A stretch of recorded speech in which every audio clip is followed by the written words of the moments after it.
Giants dominated San Francisco here at Giant Stadium. Then in a Monday night game a little over a month ago, the Niners led by 17-0 count at halftime, and the Giants came back to win 21-17. The 49ers say they learned a lot from that last loss. What do you think they learned? Don, let's go back to last year's wild card game here. Remember, Roger Craig had 1,000 yards rushing, 1,000 yards receiving in 1985. I think the 49ers basically wore him out. In 1986, they have a healthy Roger Craig. This is a very difficult offense for any defense to prepare for. I'm talking about Bill Walsh's offense. Both teams are healthy. The Giants get Lionel Manuel back. I don't know if he'll be a factor. But the most important thing, Don, is that the 49ers got a break today. It is not really bad weather here in the Meadowlands. The turf is in very good shape. There is a slight breeze, but it's not that cold, biting wind that they faced last year when they played the Giants in that wild card game. One thing they're going to change, the 49ers, is the defense they used in the Monday night loss to the Giants. They kept 8 men up close to stop Joe Morris in the running game, which they did. But Phil Simms threw for a season-high 387 yards and won the game. You know, your hands aren't flat. They're curved. And that's why Wells Lamont, America's glove maker, makes grip leather gloves with a patented pre-curving process to fit your hand's natural curve. Grips are handsome and rugged, crafted from premium tan, grain, or split leather. If the cold is a problem, there's line grips, which are packed with Thinsulate from 3M or Thermalite from DuPont.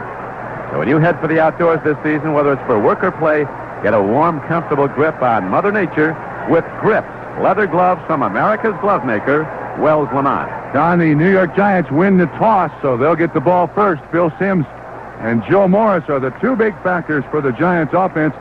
And I have a feeling that Bill Walsh would prefer his team go on defense first. For field position in championship games and playoff games, absolutely vitally important. And he has a great deal of confidence in his defense. So the first 3 downs of the first quarter, the Giants will go against whatever slight breeze there is. And the 49ers will find out if Bill Walsh's record in preparing his football team in a 2-week period, he is 7-1 against opponents. We'll see if that 2-week worth of practice pays off for the 49ers.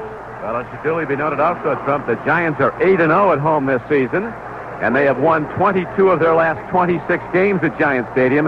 But what you pointed out earlier, the weather is a very big factor, and the 49ers get a big break in January in the Northeast, as it is a relatively mild January day, and most importantly, wind is not a factor.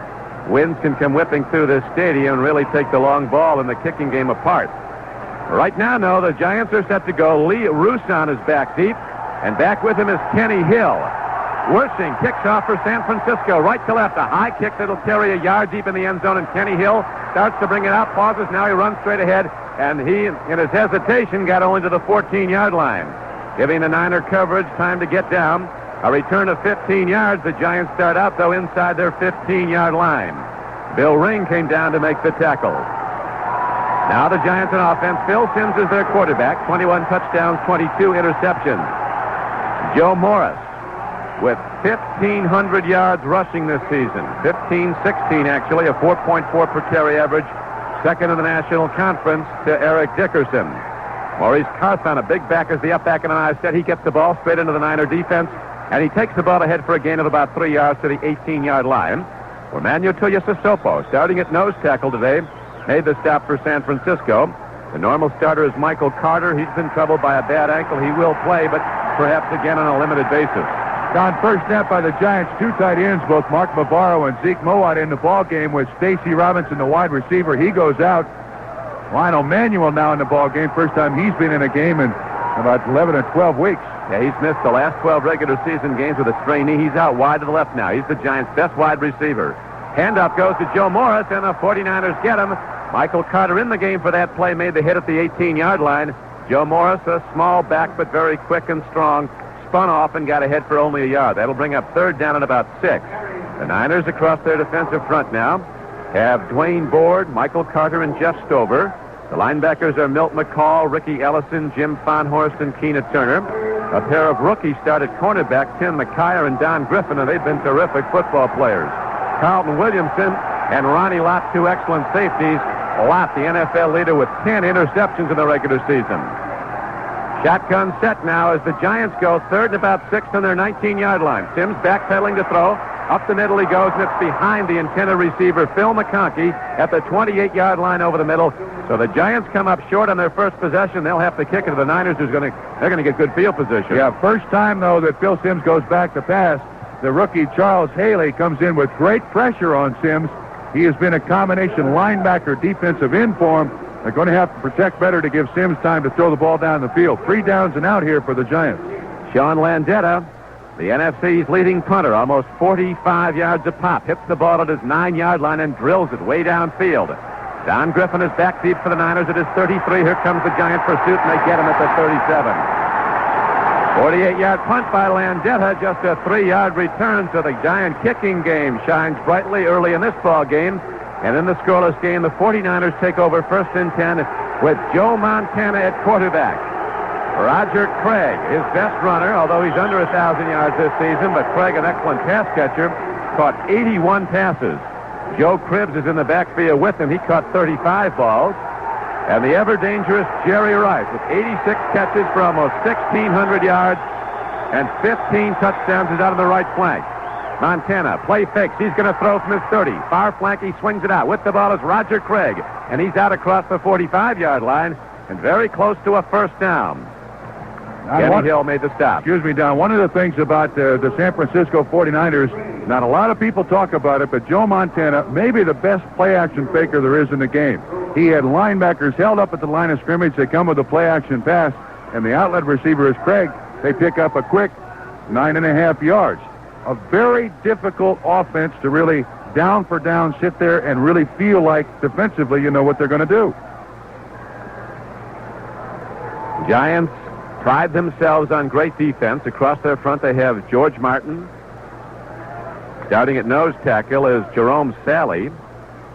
And Leonard Marshall, number 70. Jim Burt is now in at nose tackle, the incumbent. He's going to the Pro Bowl. He's been troubled by back problems, but Burt is ready to go, and he's in there. The linebackers, Carl Banks, the number 1 tackler for the Giants, a third-year player for Michigan State. He grades out as the Giants' best defensive player, but he's not one of their many going to the Pro Bowl.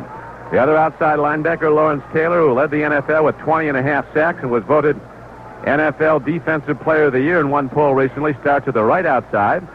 Gary Reasons and the veteran Harry Carson are the inside backers. The cornerbacks to start the game for the Giants are Perry Williams and Elvis Patterson. Kenny Hill and Herb Welch are the safeties. One of the Giants' best players, Terry Kennard, the free safety, has been out now and is for the rest of the playoffs with a knee problem. Second down and short. First back through over the top is Roger Craig, and he is stopped by Harry Carson, but he does get to the 49-yard line, and the San Francisco 49ers, before a very quiet crowd at Giant Stadium, have a first down in this scoreless game. And you just introduced the linebackers for the New York Giants. They are the 4 leading tacklers on this football team. Banks, Reasons, Harry Carson, and Taylor. They dominate the line of scrimmage. They make the tackles for the Giants. Dwight Clark comes wide to the left, Rice to the right. Joe Montana's looking at Clark, fires over the middle to him. He can't hit him at the 36-yard line of the Giants. Clark off the left flank ran an in pattern, and the ball was too far in front of him. Perry Williams, the cornerback, was covering, but it was not a catchable ball, and Leonard Marshall put heat on Joe Montana. So that brings up second down and 10 now for San Francisco. The ball at midfield. Big matchups today are the offensive tackles for the 49ers, Bubba Paris and Keith Fonhorst against Lawrence Taylor. He'll switch either side and blitz the quarterback. They got to account for him on every single down. Montana sets his team on second and 10. There's no score. 49ers first possession after they stopped the Giants and made them punt.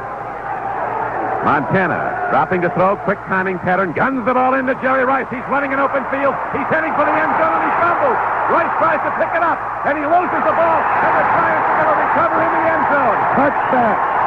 The Giants get the ball. The 49ers get a short touchdown.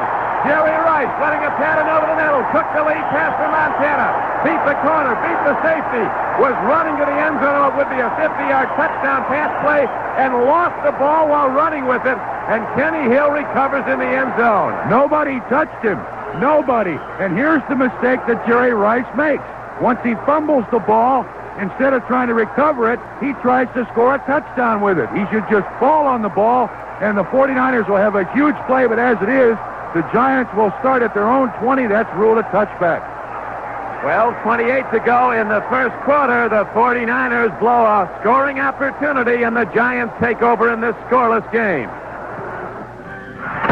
Okay, we're going to have to shape up in the second half. Plowski, how about that fumble? It was what their lineman said to me. Talk about your looks. No, he told me about Radio Shack's great $80 million clearance super sale. I heard about that. Radio 16 to 45% off. Auto sound systems 28 to 40% off. And electronic parts 10 to 50% off. What a catch on stereo equipment. 28 to 50% off. Clocks, timers, calculators, 16 to 46% off. Score big on TVs and VCRs, 16 to 41% off. And TV antennas, 10% off. Stereo, cassette decks, and portables. Real crowd, please. That's 36 to 50% off. A voice-actuated cassette recorder, $29.95. That's 50% off. Listen to this winning combination. Two-way bass reflex speakers half price at $39.95 each. And stereo headphones 40% off at $14.95. All right, let's win this one quick and get over to Radio Shack for a super sale that'll bowl us over. That's pretty clever, Coach. That's why I'm coach. Oh, that's why.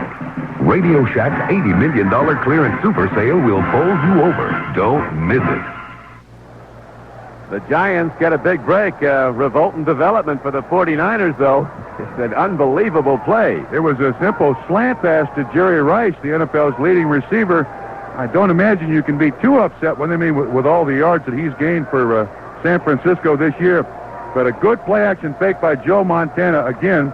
And Gary Reason's number 55, he was the one that was supposed to be in the passing lane. The play-action fake held him, and that opened up the spot for Montana to throw it to Jerry Rice. But then Rice's big mistake, not trying to recover the ball. He tried to score with it. Tried to pick it up inside the 5 and run it in. Instead, he booted it again, and Kenny Hill recovered for the Giants for a touchback. Pitch back, Joe Morris, left to right running. He cuts into open field, breaks it across the 30 and the 35. And Joe Morris is out of bounds at the 38-yard line. A 15-yard run in pursuit was Ronnie Lott. They'll spot him out at the 35. So Joe Morris, who has held to 14 yards and 13 carries in the Monday night game against San Francisco, gets more than that in his first carry of the day. Don, what the Giants like to do offensively with two tight ends is spread the defense out as much as they possibly can. And then with just one block, Joe Morris can pop up through there for big gains. No score first quarter. Phil Simms hands up to Morris straight up the middle, and he puts his head down and busts out to the 41-yard line.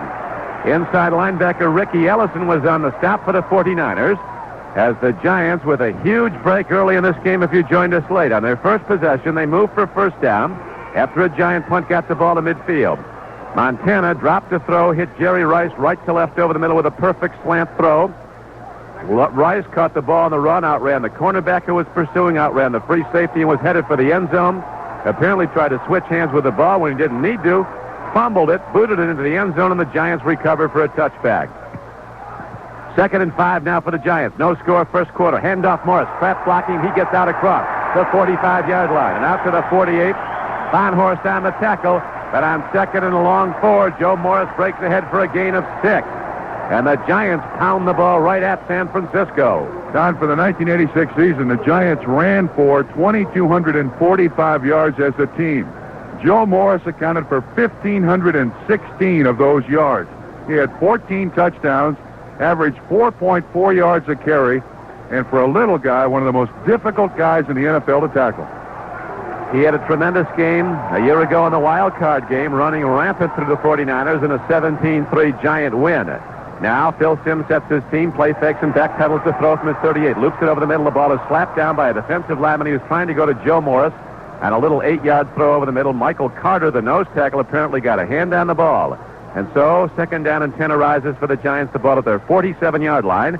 We have 10:56 to play in the first quarter. There is no score, but from a 49ers standpoint, there should be. They blew a sure touchdown. Yeah, now if the Giants score here, that's going to be at least whatever they get.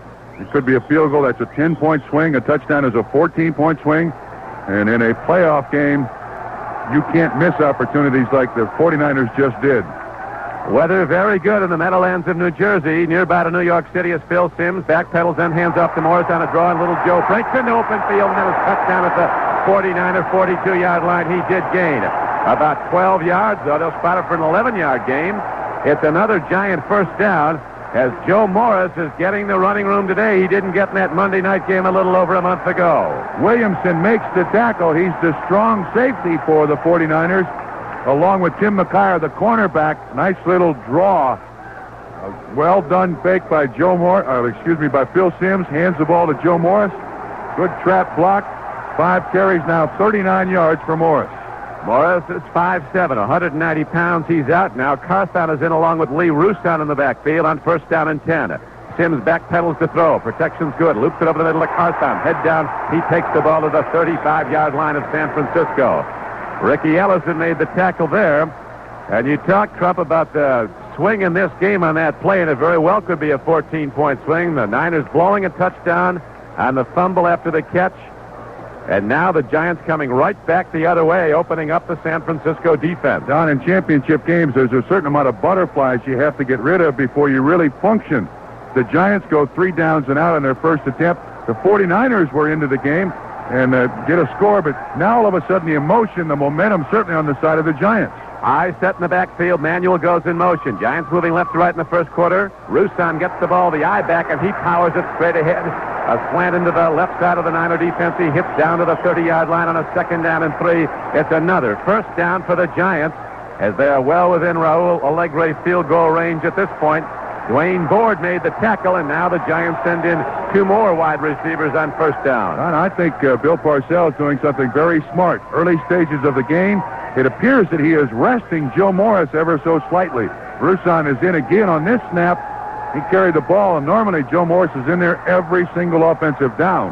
And the big thing they're doing with this long drive, keeping Montana and the Niner offense off the field. Simms to throw, out pattern. It's caught by Lee Roustan down at the 26-yard line at the far side of the field.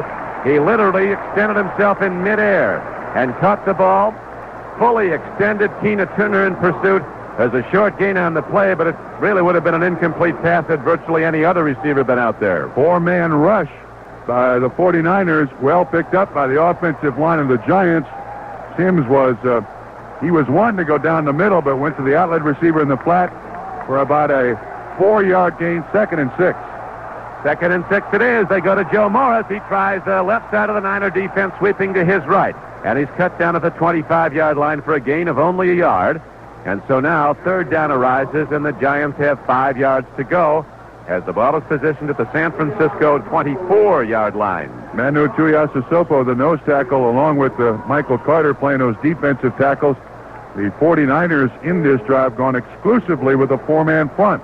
They've got to stop Joe Morris. That's the way the Giants win football games. They pound at that line of scrimmage, soften up that defensive front, then Phil Simms with a play fake, throws the ball deep. Simms has his team out of the huddle. The Giants in blue helmets, blue jerseys, white pants, going left to right from where we're located in the first quarter. Here's Bavaro throwing over the middle. Mark Bavaro, touchdown Giants. Bavaro, the all-pro tight end from Notre Dame, who had a fabulous regular season with 66 catches. Gets the first ball thrown to him. A quarterback, Tim McKyer, couldn't stay with him as Bavaro went high and took the ball down in the end zone. A touchdown pass play. And the Giants, after the Niners blow a touchdown on the fumble, now come back the other way and take the lead in this game. It's going to be a 14-point mistake by Jerry Rice. With the extra point, a 14-point mistake. Mark Bavaro with a 24-yard touchdown catch. 2 people who on him. Simms led him perfectly. He went up and came down with the ball. Rutledge holds. Sure shot Raul Allegre delivers the extra point.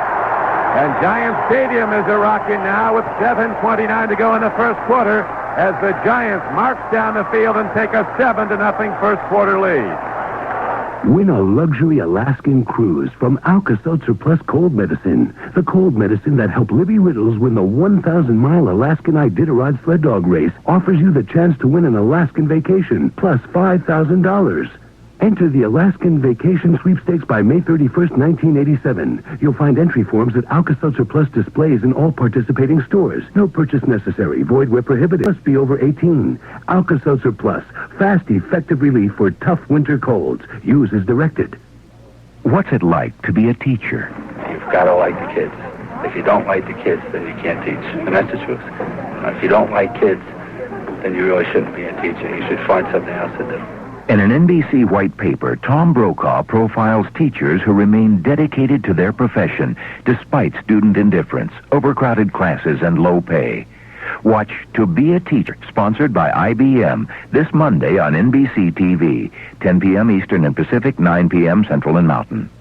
From the waves of the Pacific to the heartland USA, from the old South to New England and towns along the way, from the Great Lakes to the bayou, on the mountains to the shore, we're your neighbor and you made us America's favorite store. Yes, we're proud to say you've made us America's favorite store. Kmart, the saving place. Impressive drive by the Giants. 4 minutes and 59 seconds. 10 plays, 80 yards. They lead 7-0. Points on the road against you.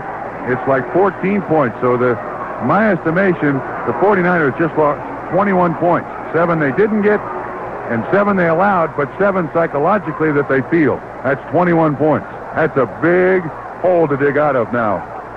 But the 7-0 count on the board, Montana, who has really been excellent since coming off back surgery, just 8 weeks after he had major surgery on his lower back, he was back playing in the NFL. He comes in with 8 touchdowns and 9 interceptions, and now Allegre kicks off. A short kick. Coming up on the ball is Joe Cribbs, the former Auburn runner. He breaks into open field, and Joe Cribbs up the middle of the field takes it all the way out to the 42-yard line. So Montana and the Niner offense get good field position as the Giants' normally strong special teams give Joe Cribbs a gap, and he goes ahead for a 31-yard return.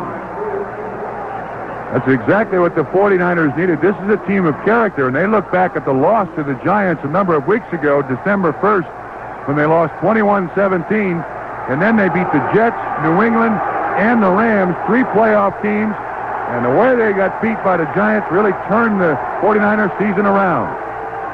Montana, hands off. Roger Craig to the right. Nothing there for Roger as he swept under at the 42-yard line. Might have gained a yard on the play. Inside linebacker Gary Reasons came to make the play from Northwest Louisiana. He did a great job, too. Reasons pushed back 2 people, the guard and tackle, and it made Craig go around the big group. And then what happened was he had no place to run. He really stood up. The tight end, Russ Francis, pushed the guard back into the backfield, and I'm surprised Craig gained any yards at all. 2nd and 9. Wide to the left. Dwight Clark. Niners in their gold helmets, white jerseys with red numerals and gold pants, moving right to left. Here comes Roger Craig to the left, to the near side. A penalty marker goes down as Craig turns upfield and is out of bounds at the 47-yard line along the near sideline in front of the San Francisco bench. Randy Cross led the blocking, and it could be called for a clip. Yeah, I think he was the guy who was out there assigned to the linebacker. It is holding against the 49ers. If you joined us late, this is Don Criqui with Bob Trumpy on NBC Radio, NFL playoff football, and a dramatic turn of events early in this game. On the 49ers' first possession, Jerry Rice, holding is the call against the Niners. Jerry holding on Joe Cribbs. Jerry Rice with an open field catch, outran the defenders, was heading to the Giant end zone. He fumbled the ball untouched, tried to pick it up, booted it into the end zone. The Giants recovered for a touchback, stopped the sure Niner touchdown, got the ball, and went 80 yards the other way, culminating in a 24-yard pass to Mark Bavaro from Phil Simms. And right now it's 7-0 Giants, 6:33 to play in the first quarter. Niners going right to left. Here's Montana, quick drop to throw. Lofts the ball downfield, and it's caught very nicely by Ken Marjoram, the former Chicago Bear, picked up as a free agent by the 49ers. The gain is good for 12 on the far flank, the right side. It's a first down now with the penalty yardage. It's going to make it 3rd down and about 5. Don, this is a very difficult offense to blitz. Montana is so very, very adept at reading the blitz, getting the ball to the right receiver. Of course, the other factor is the receivers must recognize the blitz, and good experience in Dwight Clark, Joe Cribbs, and also Jerry Rice. They should be able to do that. 3rd and 6 for the Niners at their 45-yard line. 7-0 Giants first quarter. Montana, cross-step drop, fires the ball in the timing pattern, going to Dwight Clark, and Clark has the ball stripped away from at the 25-yard line along the near flank. Knocked away by cornerback Terry Williams. Dwight Clark, the big, rangy wide receiver for San Francisco, who caught 61 regular season passes, is Close friend Joe Montana lofting a timing pattern, and it was broken up by Perry Williams, and now San Francisco has to punt. Clark almost did a great job. He was trying to fool Perry Williams. He wasn't really staring back at the football, waited till it got close. But Williams able to poke his hand up there and knock it away. So Runiger into punt.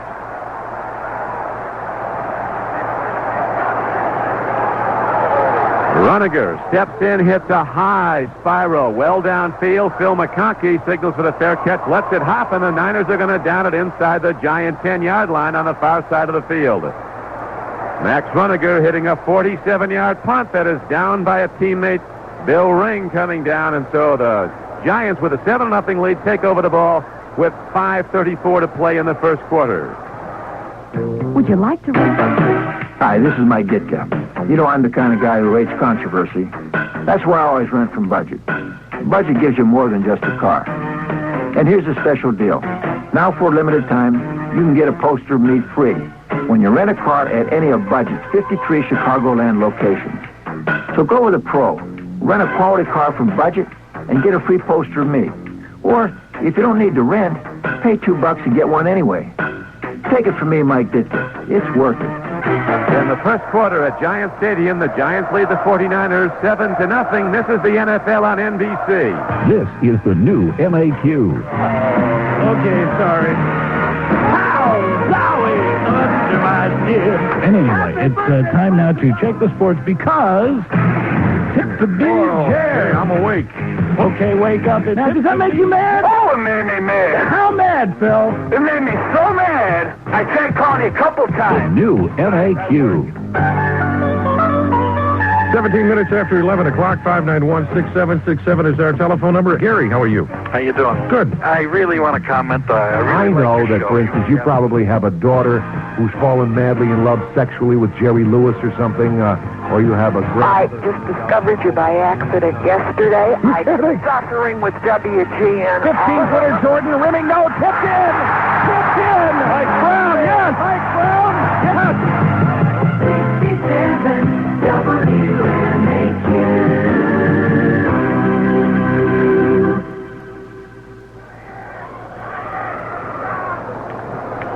5:34 to go in the first quarter of this NFC Divisional Playoff game at sold-out Giant Stadium in the Meadowlands of New Jersey. The Giants in their blue and white uniforms, blue helmets with the red stripe, blue jerseys moving left to right. They lead 7-0, going 1st and 10 from their 9. Sims backpedaling to throw inside his 5, throws far flank left side and overthrows. Stacy Robinson at the 22-yard line of the Giants. Rookie corner Don Griffin was covering. And I just noticed something San Francisco is doing defensively. They're waiting until the Giants send people in, and then at the very last second, the San Francisco 49ers are changing their defense with 2 big pass rushers coming in, trying to confuse the Giants as best they possibly can. Give them one look, then change it just before the snap of the ball. San Francisco aligns with a 4-man front. 4 down linemen. Phil Simms checks it out on 2nd down and 10 from his 9. Again, he hands off to Joe Morris. Near side run to the right side. Morris, 2 arms on the ball, protects it and gets to the 15. He gains 6 yards. It'll bring up 3rd down and 4. Michael Walters made the tackle, a 4th-year linebacker from Oregon. This Giant football team, an excellent team at converting 3rd downs. When you got 3rd down and 4 with Joe Morris the threat to run the ball, and Bavaro, a giant tight end, not only for the team that he plays, but his size with excellent hands. This is a good spot for the Giants to be in, but they've got to continue this drive. Keep that offense off the field of the 49ers. 3rd down and 5 now. The Giants moving the ball from their 15-yard line, leading 7-0 first quarter. Here's Sims, big rush, dumps it off near side, and it's incomplete at the 18-yard line along the near flank to Maurice Carthon. As coming up very quickly was the nickelback Torrey Nixon. It was a not catchable ball, and Torrey Nixon popped Carthon. Had Nixon not been looking to make the hit, he might have made an interception. 49er defense this drive, 3 downs and out. Again, good pressure on Phil Simms. The offensive line of the Giants going to have to do a little better job of protecting him. Sean Landetta punts from his 5 and again lost a huge punt downfield. Taken by Don Griffin at his 39. Runs to the far side of the field. He's cut down and knocked down at the 45. And again, Landetta gets the Giants out of deep trouble with a big punt that a 47-yarder, a 6-yard return. And so the 49ers, trailing the Giants 7-0, send out their offense to go 1st and 10 with 4:32 to play in the first quarter when we come back to Giant Stadium. Yes? I'm here to have my dog trimmed. Ah, you're the lotsa op, sir. No, I'm the owner. This is Let's the lotsa. not be silly. Now, would the two of you please step into my car? Car? Delco Electronics, case history number 34. Now then, what did you want for little salmonella here? Clip? We do that. Shampoo? We do that. Facial? We don't like it, but we do that. Hey, it's nice in here. It's a GM car with a Delco music system. What kind of music is this? Silken and transparent in its reproduction and orally replications of the actual events. You know, it's almost like being... Well, you are in my car, and that's like being there. Oh. It's designed in sound, you see. It was designed in when the car was on the drawing board. It Sounds great. Well, voila. I believe we've quaffed your tranquil little beast. I accept all major credit cards now. Please leave. I don't want to. Well, I don't trust Either the salmonella. This dog is finished, sir, unless you would have me groom you. Oh. Ah, perhaps I spoke too soon. A warning. When you decide to get a Delco music system for your GM car, you love it too much to leave it. How about a poodle cut? First, the shampoo, I would suggest. Your pelt is a little matted. Doesn't want a doggy biscuit? A moment in the NFL. It was the year Miami defeated Kansas City in sudden death in an AFC playoff game. The 27-24 victory capped a game that lasted 82 minutes and 40 seconds, the longest game in NFL history. It was the year Baltimore defeated Dallas in the Super Bowl when Jim O'Brien kicked a 32-yard field goal with just 5 seconds to play. It was the year the Boston Patriots became the New England Patriots. That year was 1971. This is Jack O'Rourke. A mild January day in the Meadowlands of New Jersey near to New York City as the New York Giants, with a 14-2 record, a 3-point favorite over the San Francisco 49ers. The Giants on the field with their defense now, leading 7-0. Here's a throw. Jerry Rice off the left flank. Over the middle is down to the Giant 41. Montana, in the opinion of these great Giant pass rushers like Lawrence Taylor, is virtually unsackable. That time it was a 3-step drop, and he quickly released the ball for a 13-yard gain. Timing patterns, he gets the ball away too quickly to be sacked. Perry Williams, the man in coverage. Again, a good play-action fake by Joe Montana. And the 49ers go right back to Jerry Rice. They got to keep him in the ball game. He had 86 catches on the season. He fumbled a sure touchdown as he was running to the end zone on the 49ers' first drive, and the Giants then got it on a touchback and went the other way to score. There's a handoff to Joe Cribbs on first down, and he hits into the left side of the Giant defense, where Pro Bowl defensive end Leonard Marshall and Pro Bowl linebacker Harry Carson combined to knock him down for a short gain. It'll be 2nd and 8 at the Giants' 39. John, file this away in the back of your mind. A lot of times, Bill Walsh will run a play with a certain motion just to see what defense he gets. That time, Russ Francis came in motion. We had an isolate Jerry Rice on Perry Williams out here near side. He'll go back to that, try to get the ball deep to Rice. You know the Walsh passing game well, having played for him at Cincinnati. Handoff goes now to Roger Craig, straight ahead on 2nd and 8. He got to the 35-yard line. Yards coming tough on the run against the Giants, and the gain makes it a 3rd and 4 as we pause 5 seconds for station identification. NFL football on 67 WMAQ Radio Chicago. Lawrence Taylor was on the tackle for the Giants as the 49ers on this artificial turf field start moving now and moving well right to left. Trailing in the game 7-0, 2:45 to go in the first quarter. Joe Montana, twice the Super Bowl MVP, drops the throw from the Giant 42, lofts it out to the tight end Russ Francis. He breaks the tackle inside the 20 on the far sideline. He is finally knocked out of bounds at the 15. The gain is 21 yards, and it's a first down for San Francisco. Kenny Hill, the strong safety, missed Russ Francis. Another good play-action fake held the linebackers. Francis, a crossing pattern. Kenny Hill, the strong safety, misses him. Francis, for an old guy, can still get down the field, and Harry Carson finally makes the tackle. He ends up being a 21-yard gain for the 49ers. A very impressive 49er drive, engineered by that great tactician, Joe Montana. He sets his team again. Hands off this time. Up the middle goes Roger Craig. On a 1st and 10 from the 15, he fights to the 12. Inside linebackers, Gary Reasons and Harry Carson were on the stop for New York.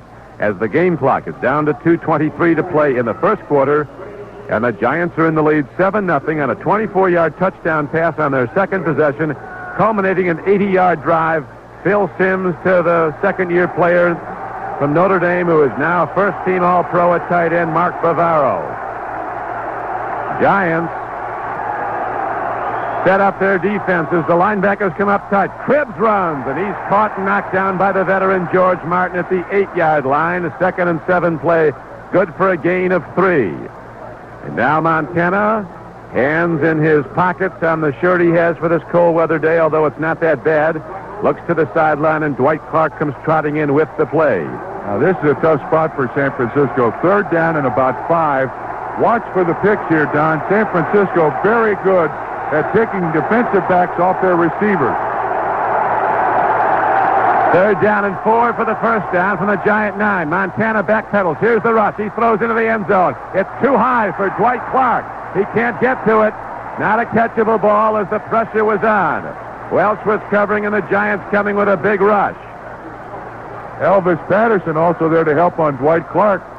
So San Francisco, after an excellent drive starting at their own 45, it stalls at the 9, and Ray Washing will come in, and he'll try for the field goal. Washing, one of those weird kickers, never looks at the goalpost. He just stares at the ground. Kicks up through the hash marks. Raymond Wershing having a good year this season. He's hit 25 of 35 field goals, scored 116 points. And in close like this, he has been a sure bet. His holder, Montana, is at the 17-yard line. Or Mike Morawski, the holder. Here's the field goal on the way as it's spun up and good. So with 1:20 to go in the first quarter, the 49ers are on the board. It is the Giants 7, San Francisco 3. And the Niners will kick it off in a moment as they drive down the field on the passing arm of Joe Montana. San Francisco, Trump, with virtually no running yards. That's a good character drive, though, for San Francisco. They came back from the adversity. They allowed the 7 points. They missed the 7-point opportunity on the Jerry Rice fumble. This Bill Walsh football team is not a team to be taken lightly. And to consider at 10-5-1 and the NFC Western Division champion without Joe Montana for 8 weeks, a remarkable job of coaching by Bill Walsh. I don't think he's won enough games to win the Coach of the Year honors in the NFC, but this team had 3 quarterbacks who threw for 300 yards. Kemp threw for 300 yards twice. Morawski threw once, and Joe Montana threw for 300 yards 3 times in the 1986 season. Some say it is Bill Walsh's best coaching job. He, of course, has had 2 Super Bowl winners, but this year he didn't have Montana for an extended period. Roger Craig has been hurt much of the year. Eric Wright out, a top defensive back. Now the kickoff is drilled downfield by Raymond Wershing. Inside to the 1-yard line, Lee Roussan brings the ball straight ahead. And he's out across to the 18-yard line. And there the Giants will go 1st and 10. Down to make the play was Tom Rathman, a rookie fullback from Nebraska. The return 17 yards. So with 1:11 to go in the first quarter, the Giants leading the San Francisco 49ers 7-3. The Giants go 1st and 10 from their 18. Now the Giants have to change up their offense ever so slightly. Last time, Giants had the ball 3 downs and out. Their most successful drive, the one for the score that was 80 yards, featured Joe Morris. Joe Morris on 1st down. You pick up 5 or 6, you hope. And you got 2nd down and 4 or 5. That's a good spot. Last drive, they threw on 1st down. File that. Give the ball to Joe Morris. He's the I-back behind Maurice Carthon. The handoff is to Joe Morris up the middle, but the Niners are looking for him, and he's wrestled down by Michael Carter, the 285-pound Pro Bowl nose tackle for San Francisco from SMU. Michael Carter was a silver medal winner in the shot put at the Los Angeles Olympics in '84. One year he won the Super Bowl ring and a silver medal in the Olympics. That's a big matchup, too. Bart Oates, the center, is about 20 pounds lighter than Michael Carter, and Carter, with huge legs and hips and a rear end, is really able to stand in there as that nose tackle for the 49ers. 2nd down and 8 for the Giants. They lead 7-3 late in the first quarter. Here's a blitz. Giants pick it up as Sims drops the throw. Penalty markers down. The ball is stripped from Joe Morris at the 24-yard line on the left flank, the far side. Don Griffin, a corner, came over in zone coverage to break it away from Joe Morris.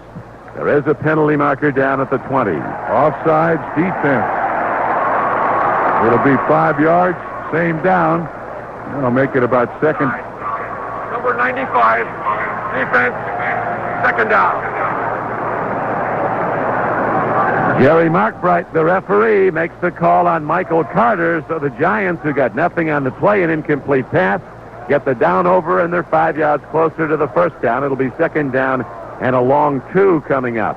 Ball is positioned at the Giant 26-yard line. 30 seconds to go, first quarter. Giants 7, 49ers 3. Pitch back, Morris, right side, near side, cuts up, makes one tackler miss, and gets out close to the 28-yard line. It'll be third and maybe a yard for the first down coming up as Ricky Ellison, the number 1 tackler for San Francisco, came in to make the hit, along with Michael Walters. Morris a little slow getting up, but he appears to be all right. 9 seconds to go in the quarter. The officials are going to stop the clock to measure for the first down. I like what the Giants do offensively. They try to spread that defense out. They got good line splits between their guards and tackles and the center, and then get the ball deep to Joe Morris. Let him make the choice as to where the play is going to go. It's third down and about, looks like a little less than a foot for the Giants. And the quarter will expire before they get the next play off.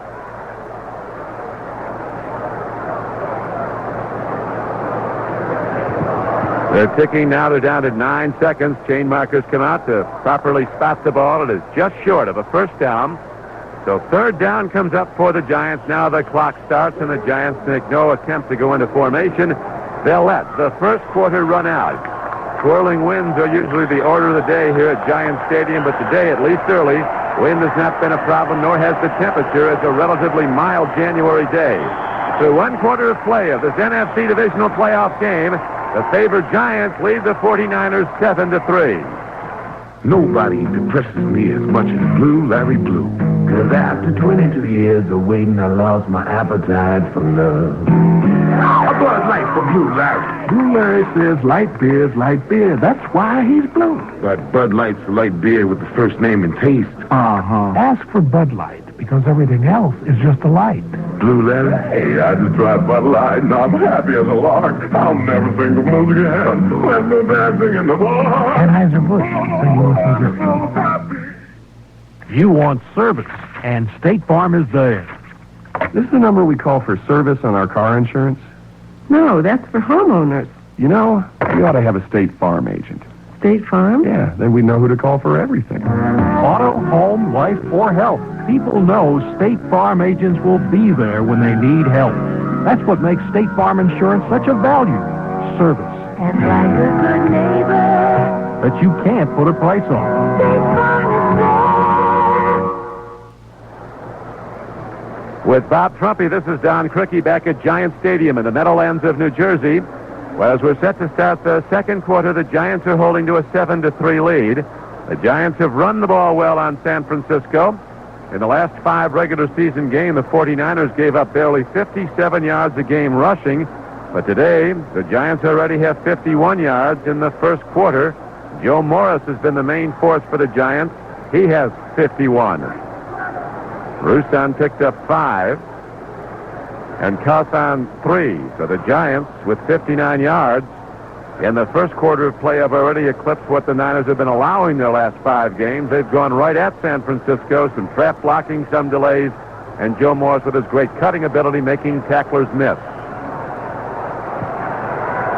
Now the Giants come out of the huddle. They're moving right to left in the second quarter at their home field where they were 8-0 this year, where they've won 22 of their last 26 home games over the past 3 years. Sims, hands off. Joe Morris breaks into open field, then is caught from behind with both arms on the ball. He protects it, but does get down out to the 42-yard line for a gain of 12. Damian Johnson is in the game for the Giants, and he helped last block the opening as Don Griffin, a cornerback, made the stop. And that was a great job by Damian Johnson, Billy Ard, and Brad Benson. Guard, tackle, and Damian Johnson lined up at tight end. They just popped right through there. He's 290 pounds. He was on Keena Turner, who's a 220-pound linebacker. Blow him out, a 12-yard pickup. Giants drive stays alive. Now the Giants with the ball at their 42, going right to left with a 7-3 lead. Bill Sims drops the throw from his 32. He's got time, lofts it off to the right side. Catch made and a hit made immediately Beautifully done by Carlton Williamson, the strong safety, as the catch was made by Joe Morris on the right flank, but for only a gain of 2 yards. Sims looked downfield, but the Niners, who've got excellent coverage and a lot of interceptions this year, in the regular season they had 39 interceptions, 10 by All-Pro Ronnie Lott, while the Niners offensively have been intercepted only 20 times. A big, big difference. Big plus factor for San Francisco this season has been interceptions. Now Sims sets his team on 2nd and 8. Here's a handoff to Joe Morris, stuttering, stepping, looking for room, and he jumps out to the 49-yard line, weaving up the middle for a little bit. Did well to get that before Carlton Williamson finally got him. As Morris, tough to get a line on. He's 5'7", 195 pounds. Just sidestepped one tackler and got ahead to make it 3rd down and 2. That's the thing about Joe Morris. He's small, so you got to get down around his hips to tackle him. You see an awful lot of people try to tackle Joe Morris at the shoulders. They don't even come close. He's now got 11 carries for 69 yards, and as you just documented, Don, that's more for one person than the 49ers have allowed for teams in the last 5 games. And right now, here is Joe Morris getting the ball again, and this time he's hit hard by Ronnie Lott, who came up from the free safety spot and really drilled him with a shoulder on a 3rd and 2 for a loss of, maybe a gain of a yard, but is short of a 1st down. And so the Giant drive stalls, and Sean Landeta is out for his 3rd punt of the day, with the Giants in the lead 7-3 and 12:38 to play in the first half and the clock running.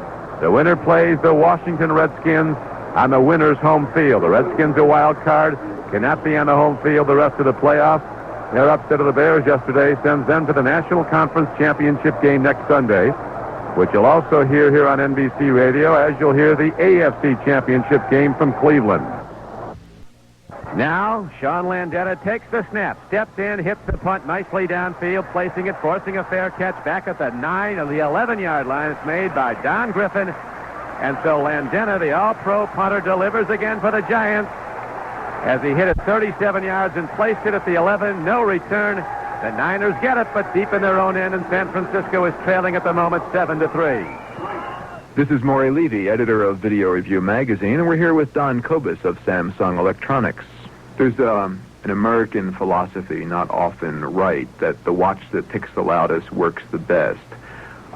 When Video Review reviewed the first of the Samsung products, and they really came out well in those CBS test reports, a lot of people were very surprised that a product as inexpensive as, in that case, a Samsung VCR, tested that well. How do you deal with people who say, well, wait a minute, if it doesn't cost a lot of money, it can't be a really good product? Well, that's one of the reasons we submitted a product to Video Review, because we have confidence in what we are building, and we're willing to let the experts take it and do what they will with it to test it. And we're certain that Samsung products will give not only quality but performance and value across the board. For your nearest Samsung dealer, dial 1-800-255-2550. Vicks Vitamin C drops are here. Hooray! It's vitamin C a whole new way. Great orange taste mixed with vitamin C from Vicks. Vicks Vitamin C drops melt in your mouth for a delicious new way to get your full daily allowance of vitamin C. If your vitamin pill cannot be savored, remember, a Vicks Vitamin C drop is orange flavored. Great orange taste mixed with vitamin C from Vicks. Vitamin C drops from Vicks, of course. Don, it's not as if the weather should be a factor today. It's pretty good here in Giant Stadium, but I noticed that Joe Montana on his left hand has a glove. His right hand, his passing hand, is exposed, trying to protect himself as best he possibly can early in the ball game so that his hands don't get cold and have a negative effect late in the ball game. The other factor is this game starts 9:30 West Coast time in the morning. That means that the 49ers' day started about 5 o'clock. They have the pregame meal 4 hours before game time. Playing at 12:30 on the East Coast, very difficult for the 49ers. And right now, Montana throws a timing head into Dwight Clark and overthrows him off the right flank. Incomplete ball. Montana turned, spun, faked the handoff, and just pivoted and whirled the ball off to the right flank, where big, rangy Dwight Clark put a hand up but couldn't get near it. And so it's 2nd down and 10 for the Niners at their 12-yard line. And I'll tell you, you can see the 49er wide receivers kind of looking around when they run those patterns. Those linebackers that the Giants have on the inside, Reasons and Carson, they hammer wide receivers, and they're looking for them. Montana 5 for 9 for 80 yards, and his receiver, Jerry Rice, blew a sure touchdown with a fumble on the run.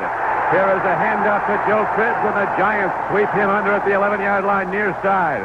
As the Giant defense showing great emotion, Lawrence Taylor comes down the pile and starts pounding on the back of big Carl Banks, who made the stop.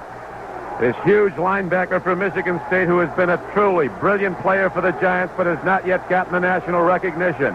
He's one of the Giants who should be in the Pro Bowl. He grades out as their best defensive player. You know, Don, what those linebackers do, too, they're unselfish. They strip away interference, get the guards to tackles on the ground. The other linebackers make the tackle. You pointed out the 4 Giant linebackers are their 4 leading tacklers. Here's Montana, timing pattern to Joe Cribbs near flank, and again he's stuck, this time by Harry Carson. On a 3rd and 9 play, the gain is only 2, and now great emotion is shown by the Giants in their following, as 76,000 are up and cheering the defense. Going off the field after stopping Montana in the offense, 3 straight downs. 11 minutes to go in the first half.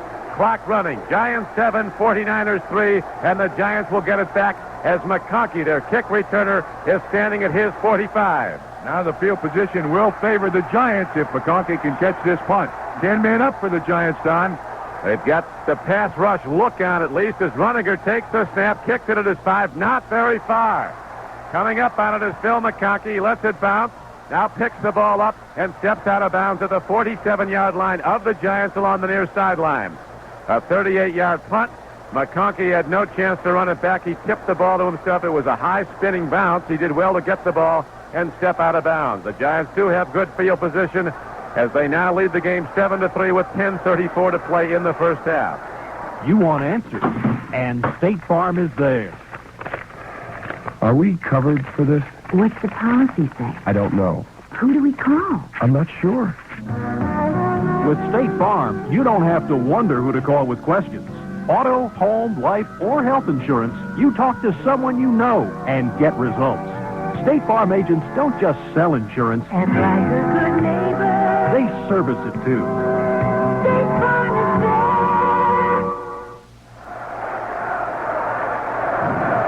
With Bob Trumpy, this is Don Criqui, where the score at Giant Stadium is 7-3 Giants in the second quarter, and this is the NFL on NBC.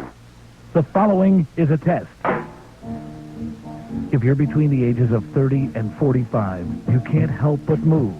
Move those hips, move those shoulders, tap those toes. This is evidence of the Big Chill effect. And we test it every morning, 5:30 to 10, on the new MAQ. News with Pat Cassidy. That's the serious stuff. Traffic with Leanne Platt. Weather with Earl Finkel, the Motown meteorologist and the Motown weather Finklets. And it's hip to be Jer. Jerry Cook checks all the sports. It's hip to be Jer. He's got friends in all the clubhouses. Hip to be Jer. And he wears all kinds of free clothes. It's hip to be Jer. And yes, we talk to you on the telephone. Talk to weirdos. Talk to ourselves. It's Drew Hayes and all of us together. Mornings on the new MAQ. Drew Hayes, weekday mornings, 5:20 to 10 on the new MAQ. Now available on compact disc. Down to my way of thinking with 10:34 to go in the first half, 2 factors from loom large. 1, the mistake by Jerry Rice, the fumble. 2, Joe Morris averaging 6 yards a carry in this first half. After the Niners shut him down in the Monday night game this season with 14 yards on 13 carries. Sims to throw, lets it go long, far flank. Bavaro somehow comes down with the ball, but they rule 1 foot was out.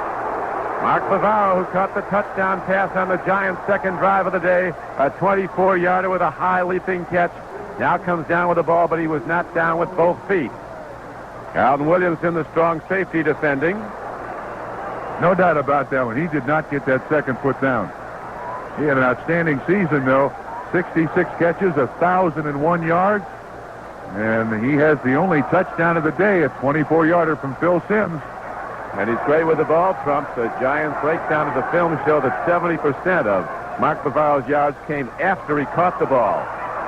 Here is Joe Morris going wide to the right. He's hit, loses Fumble. the ball, and San Francisco might hit it. They're going to rule he's down now. The lineman jumps in. He's right in front of the play. Says that Morris is down at his 44-yard line, a loss of 3 yards on the play. Tuiasosopo made the hit. That's the first time the 49ers have done anything to slow down Joe Morris. They really captured that corner, had people out there waiting for Joe Morris, and he lost about 2 yards. And I think that's going to go as a fumble. It looked like Carthan recovered the fumble at the very end of the play. 27, Carlton Williamson, the safety, was there to strip the ball away. Carthan with the recovery. 7-3 Giants. Phil Simpson, the shotgun on 3rd and 12. Markers down. He throws to the near flank, the left side, and it's almost intercepted. It might have been. No, they ruled the catch was made out of bounds by cornerback Don Griffin at the 42-yard line of the Giants along the near flank. That was close. But a marker is down at the 47-yard line of the Giants, and the signals against New York for holding. The ball seems to be sailing today on Phil Simms. Normally, he throws a very tight spiral and is accurate. Here's the call. Number 60, offense, penalty decline. That's Brad Benson, the offensive left tackle. The penalty is declined. Landetta in the punt. Landetta hit 3 today for 43 yards, but that does not indicate how excellent he's been. His last was a place punt, 37 yards with no return, down to the 11. Here is a high punt by Landetta. What a hit. And another fair catch is signaled for, but the Griffin lets it roll into the end zone on a hop for a 55-yard punt, but it comes out on a touchback to the Niner 20. 9:26 to go, first half in this NFC Divisional Playoff game, and the Giants continue to lead San Francisco by a 7-3 score. Accidents happen, but what happens afterwards in the body shop is no accident. You're going to replace my GM fender with an imitation? Sorry, that's all your insurance company would go for. But are these imitations any good? Well, some don't even come close to GM specs for fit, finish, or corrosion protection. Oh, so what do I do now? Remember, it's your car and it's your choice. Call your insurance agent and insist on genuine General Motors parts. You'll be glad you did. A message in the driver's interest from the parts people at General Motors. 9:26 to go in the first half. The score, the Giants 7, the 49ers 3, and this is the NFL on NBC.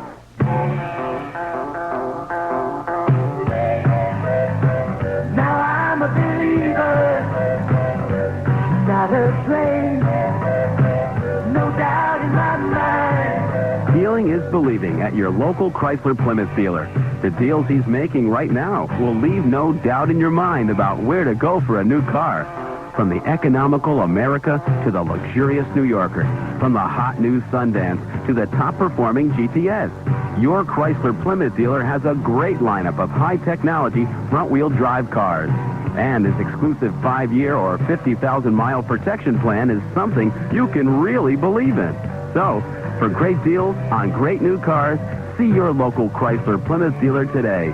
He's ready to make you a believer.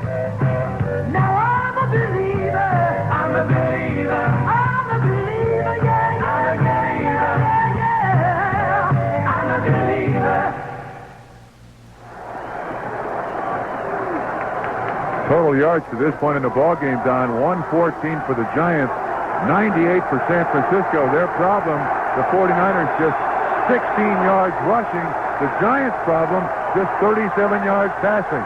Montana has thrown well, but the last drive, the Giants stopped the 49ers 3 straight downs. Here comes Cribbs on a handoff. Near side run. Looks for room. Not much there.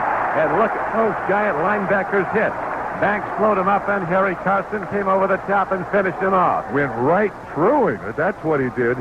I mean, we're talking a tackle where These guys are players. These guys go through anybody.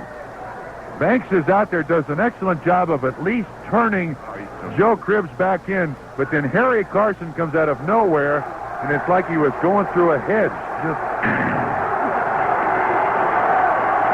Now it's 2nd down and 8 for San Francisco at the 22-yard line of the Niners. They trail 7-3 in the second quarter. Montana drops. Quick timing pattern near flank. Dwight Clark catches the ball at the 32-yard line. So nicely done on the timing pattern, Montana to Clark for 10 yards and a first down. and out pattern to the near side, the right side to the 32-yard line of the San Francisco 49ers, who trail 7-3. Good timing pass by Joe Montana. I don't think there's a defensive back in the game who can stop that because it's thrown about halfway through the pattern, and the minute that the receiver turns around, the ball is there. Montana, high percentage today, 7 of 11, but just 92 yards. Felt that he gives the 49ers a big psychological advantage because of the history of winning they have with him at quarterback. Now, Montana play fakes beautifully, looking at Jerry Rice, and he ran the wrong pattern. Free ball intercepted by Herb Wells. At the 40-yard line, he laterals. It's picked off by Elvis Patterson. He has a blocker. Roger Craig can't get him. Far side of the field, and finally Joe Quick stops him at the 49er 45-yard line. Jerry Rice, who fumbled early in the game, running into the end zone untouched to blow a touchdown, now runs the wrong pattern. He ran an out pattern. Montana threw a timing slide. 3 steps back, and he just let him lofted the ball downfield. And the Giants just waited for it to come down with no 49er receiver there. Don Lawrence Taylor had a free shot on Joe Montana. Ran an inside stunt. Montana couldn't follow through, but it appears the bulk of the conversation on the 49er sideline is to Jerry Rice. You're right, he ran the wrong pattern. Jerry Rice is not having an all-pro day. An all-pro player, long time to go in the game, but right now he's having problems. Here comes Morris on the run. He breaks into open field, and he's heading for the end zone. Joe Morris is going to go in for a touchdown. 45 yards on an off-tackle play. He cuts to the outside. Carlton Williamson, the strong safety, couldn't catch up. Maurice Carthon with a huge block. And Joe Morris rips it in from 45 yards out, and the Giants take a 13-3 lead.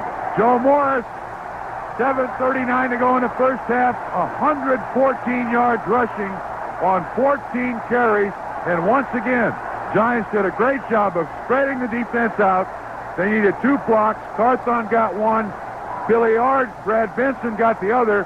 And Carlton Williamson, 27, could not catch Joe Morris from behind. Morris with 114 yards rushing on just 14 carries. 45 for the touchdown following the interception of Montana after Rice ran the wrong pattern. And so, 49er mistakes have been most expensive as the favored Giants take a 14-3 lead with 7:39 to play in the first half. And that's the thing about this Giant offense. With Ron Earhart, their offensive coordinator, very patient. They know that the guy that they want to win the game with is Joe Morris. It does 2 things. 1, it eats a lot of time off the clock under normal circumstances. 2, it's normally going to give you pretty good field position. But that drive, 45 yards, it took him 9 seconds to run those 45 yards. 1 play, and the Giants go up 14-3.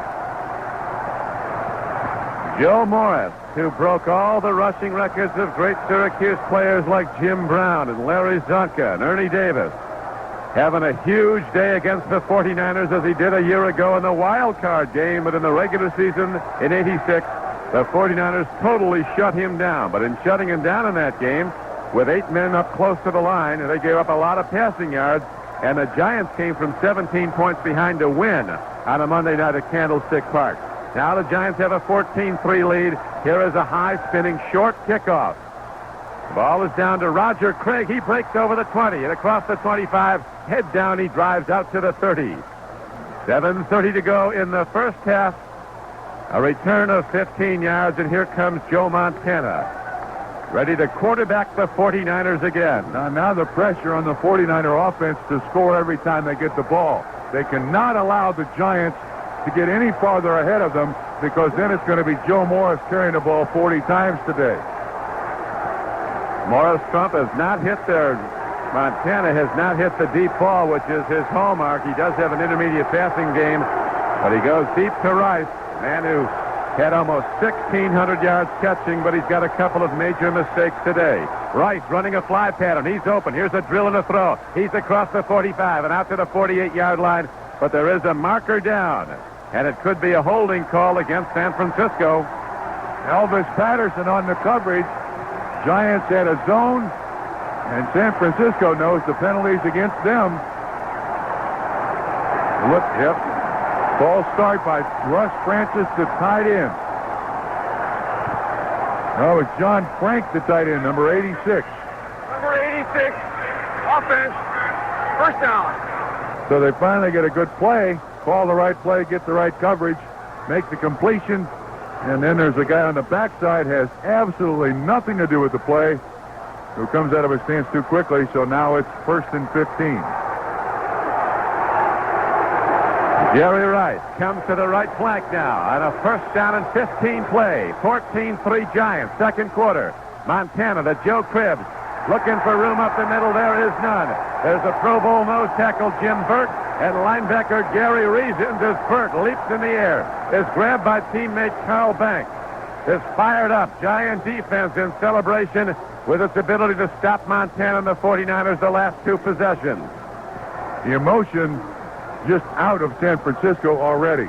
6:55 and ticking in the first half. Cribbs has got 5 carries for 7 yards. Craig 4 carries for 11 yards.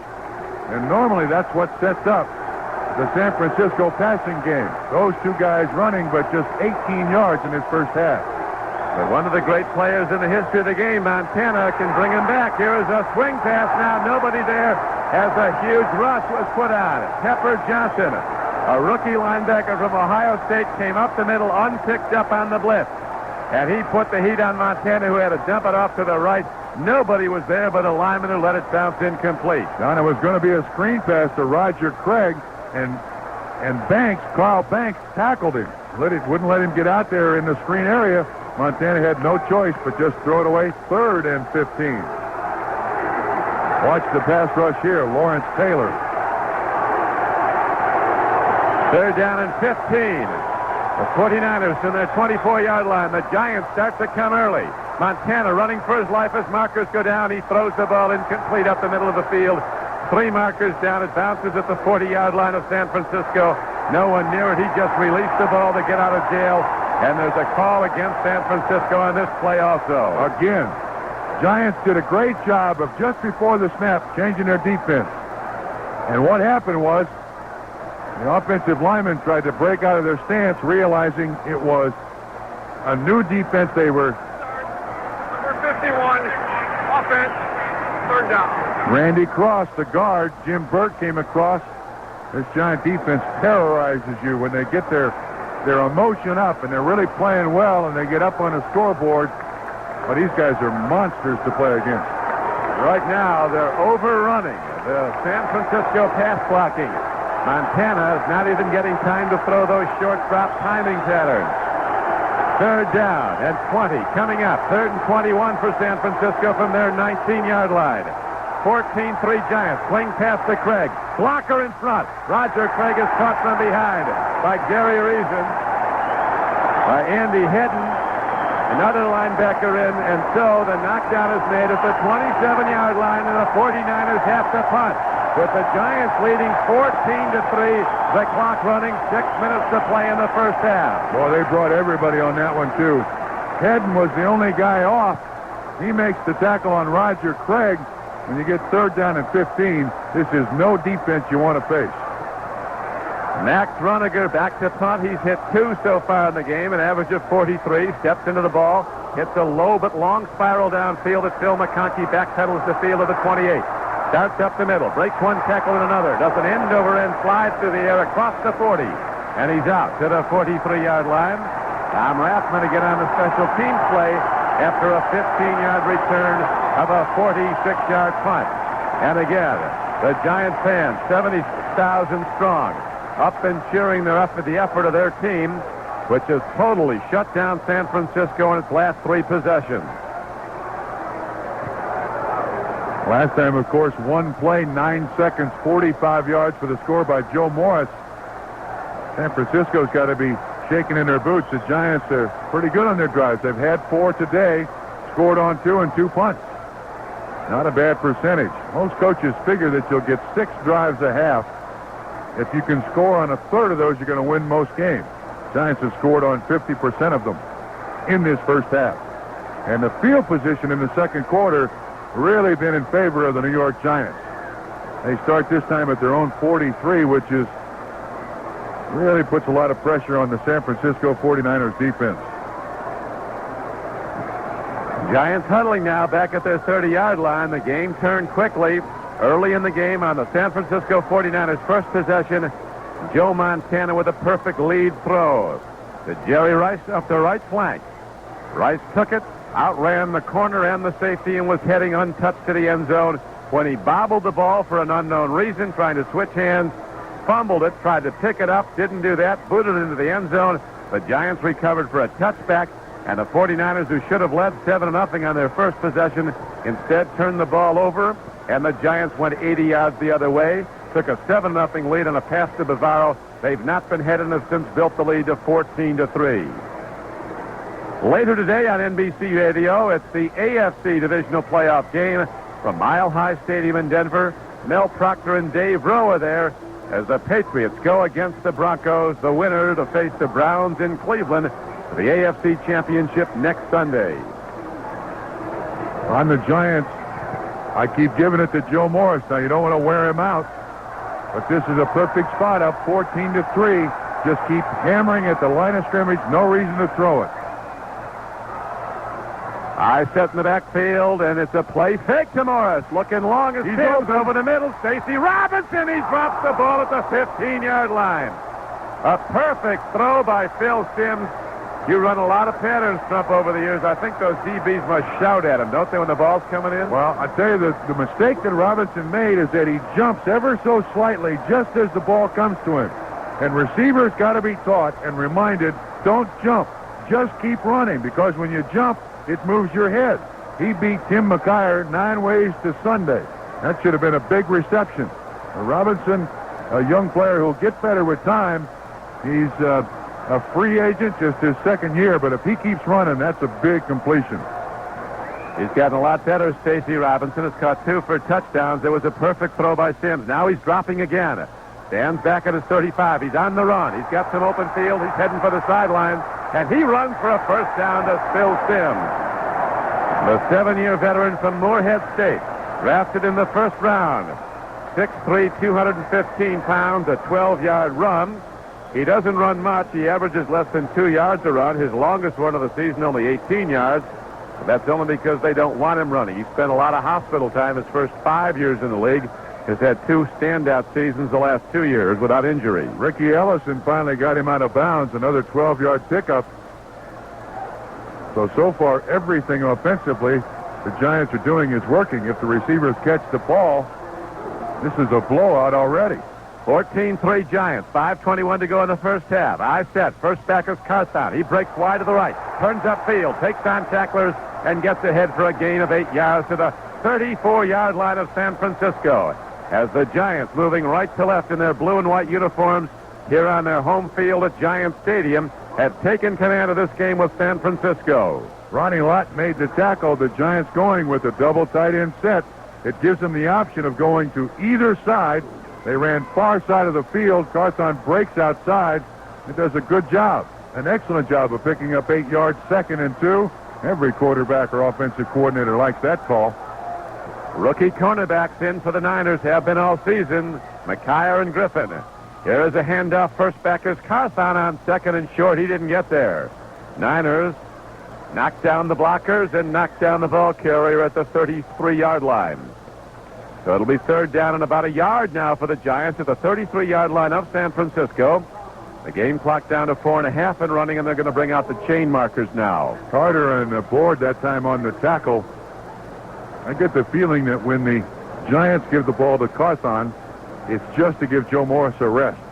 Just to let everybody know that we will give it to Carthon, but he's used to blocking for people. He blocked for Herschel Walker right here in the same field when they played in the Useful for the New Jersey Generals. And now it's going to be 3rd down and short. Very, very short. William Roberts comes in. Damian Johnson comes in. Huge players. Roberts, 300 pounds. Damian Johnson, 290. Our formation for the Giants. Zeke Moat comes in, an extra tight end, along with Bavaro. Bavaro with 1 catch today for the game's first touchdown. This is where Joe Morris is very, very dangerous. If he pops through that line of scrimmage, he's gone.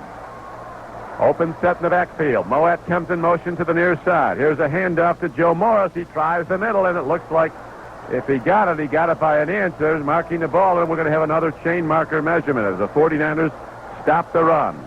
Number 55, a big linebacker from Minnesota, Jim Farnhorst, playing the right inside, shot the gap on the snap of the ball and picked the right place because that's where Morris was coming. Looks like they might be a bit short, but we'll wait and see. They got a friendly spot. That's going to help them as the chains are brought in.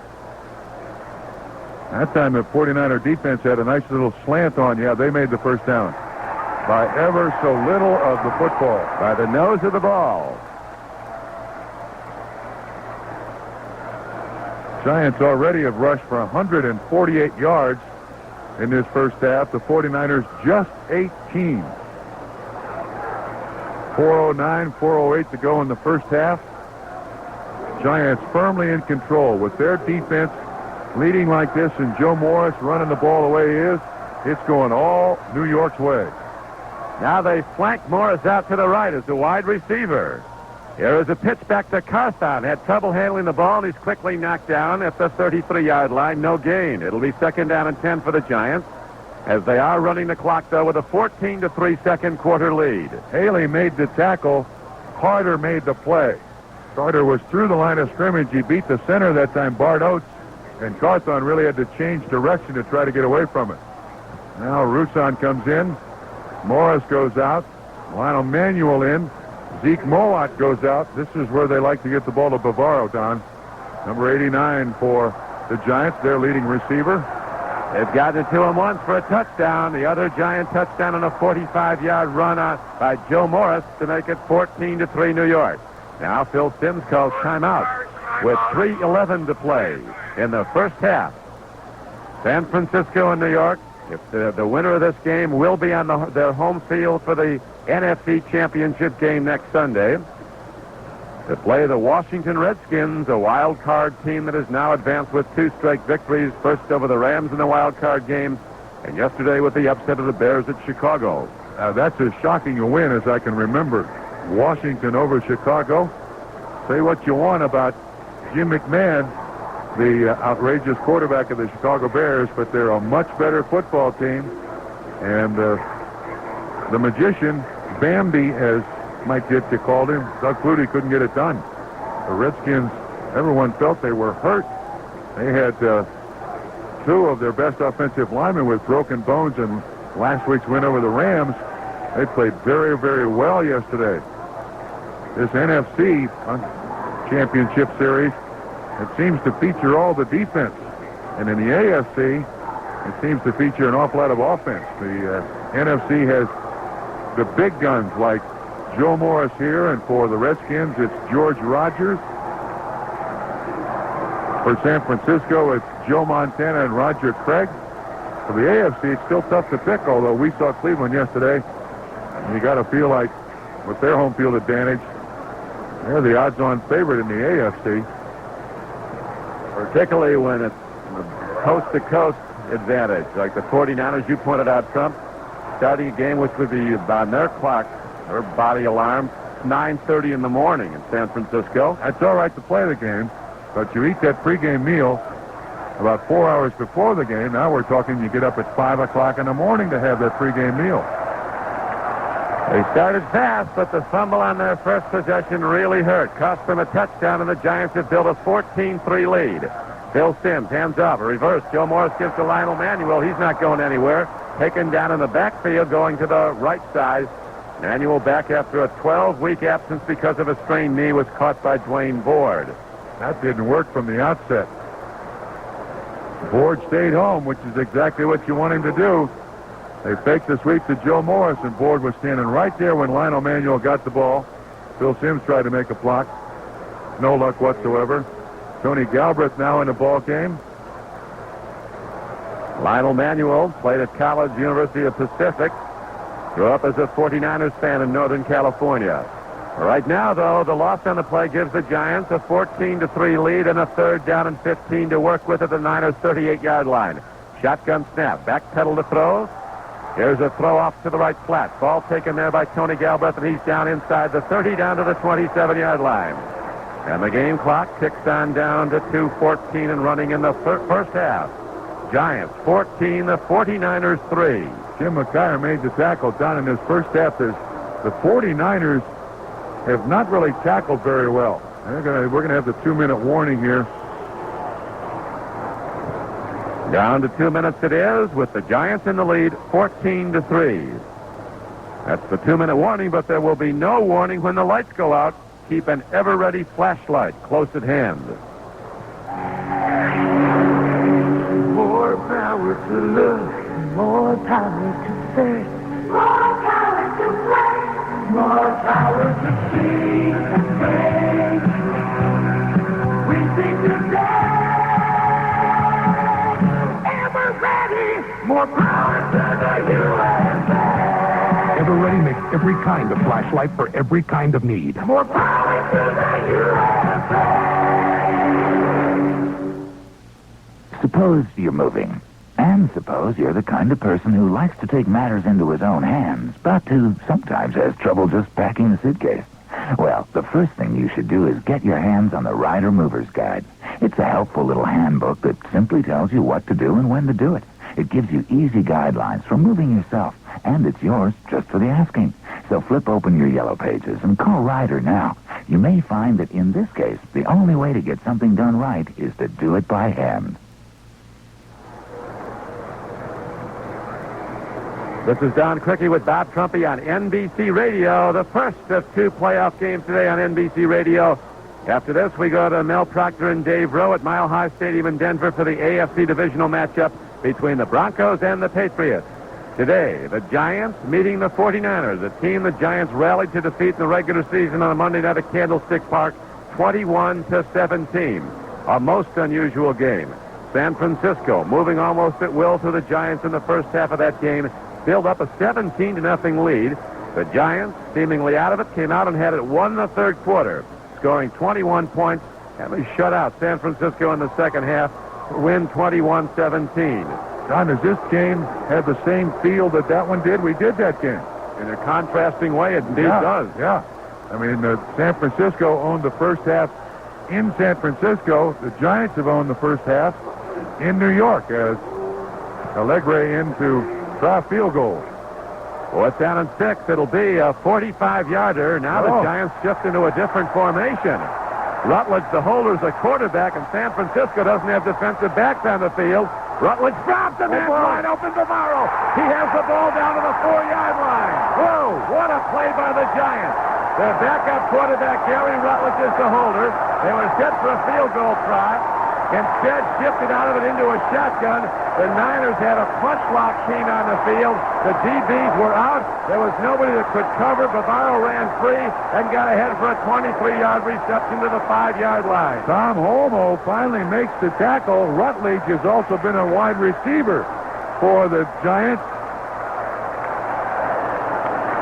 He's lined up out there. That was an excellent play. An excellent play. So the Giants come up with a surprise play, and now they go 1st and 5 leading 14-3. Joe Morris wide to the right, turns the corner, he's going in. Touchdown Giants. And the 49, well, there's a penalty marker down though at the 6-yard line. The play could be coming back. It is holding against the Giants, and so instead of 1st and goal at the 15, at the 5, they now go 1st and goal at the 15. Touchdown run is negated by the holding call, but that probably got him free. Offense. Chris Godfrey, a standout guard from Michigan, called for holding. Now the 49ers are absolutely in shock after that fake field goal. Just an outstanding job, well designed. San Francisco couldn't figure out who was supposed to go where. The Giants just did a perfect job of executing Bavaro wide open. 1:07 to play in the first half. 14-3 Giants. They have the ball at the San Francisco 15-yard line. First down and goal. Sims drops from the 22. Fires hard. Intercepted and lost. It's an incomplete pass.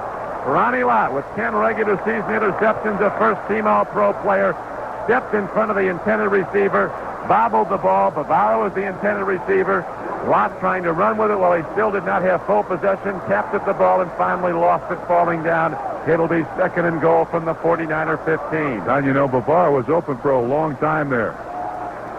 Sims was looking all over the field. He's 5 of 12 for just 46-yard passing, but Sims was looking all over the field. Bavaro was standing there, and Lott read his eyes, almost there to make the interception. 2nd and goal from the 15. Bill Sims with a wide receiver set to the left and one slotted to the left. Robinson and McConkey off the left side. Sims backpedals to throw from the 22. He lofts it into the end zone. Man is open, and McConkey drops the ball. It came in on his wrong side, but he did indeed have a sure play on the ball, but couldn't hold it.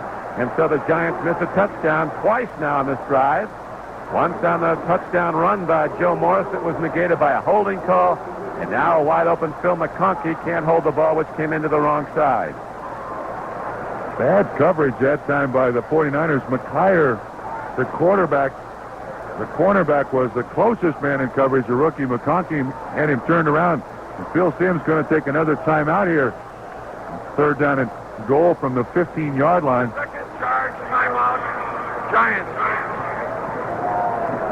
Now you can see what 2 weeks worth of preparation has done for the Giants. They put in that special field goal block. And I think Bill Parcells remembers the way the game went in San Francisco, wants to take no chances whatsoever. Put as many points on the board in the first half as you possibly can. So the Giants get counsel on the sidelines. Phil Sims goes over to talk with Bill Parcells, with Pat Hodson, the receivers coach, Ron Earhart, the offensive coordinator, in the press box for the Giants, the former head coach of the New England Patriots. The Giants with some big plays today, but maybe the biggest of the day, Trump, was an errant play by a 49er wide receiver, Jerry Rice, who was running to the end zone after making a reception from Montana, switched hands with the ball and fumbled it. Nobody touched him. Tried to pick it up, booted into the end zone where the Giants recovered for a touchback. A sure 49er touchdown did not come to be. And the Giants went 80 yards the other way to take a 7-0 lead. They've since extended that lead with a 45-yard touchdown run by Joe Morris to 14-3. That was after the touchdown throw to Mark Bavaro. That would have been a 50-yard touchdown reception by Jerry Rice. Ended up being a 14-point swing. 7 the 49ers didn't get, and 7 the Giants did. Now 3rd and goal from the 15 of the Niners. Shotgun snap. Sims backpedals. Here comes the rush. It's coming hard. He throws to the end zone. Open for a touchdown is Bobby Johnson.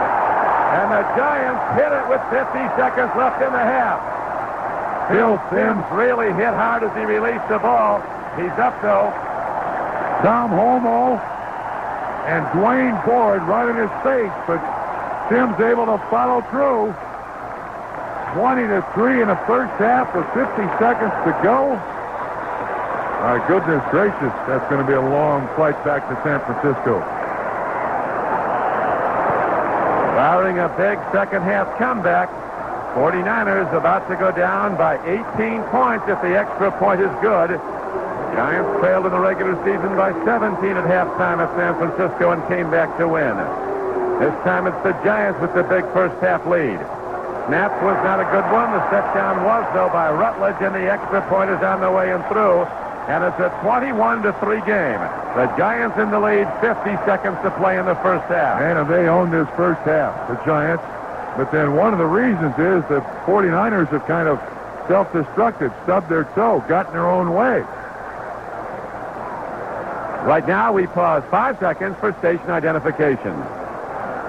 NFL football on 67 WMAQ Radio Chicago. An impressive drive by the Giants time. 12 plays, 57 yards, took 4 minutes and 45 seconds. And, of course, the big play, the fake field goal. That really worked, and it just takes the breath out of the San Francisco defense. And they take it in to score. That was a 3rd down and goal from the 15-yard line that they score on, too. So the Giants have made huge plays in this first half. And now the Giants in their dark blue helmets with the red stripe, blue jerseys and white numerals, white pants with the red and blue striping. Ready to kick it off right to left. Raul Alegre will hit the ball. He's been good on 3 extra points in as many tries to build up a 21-3 Giant lead. Long kick goes to Joe Cribbs. Straight up the middle to the 10, to the 15, and the 20. A quick move, and he drives out to the 28-yard line before he's knocked down. Rookie Mark Collins made the play for the Giants after a 24-yard return.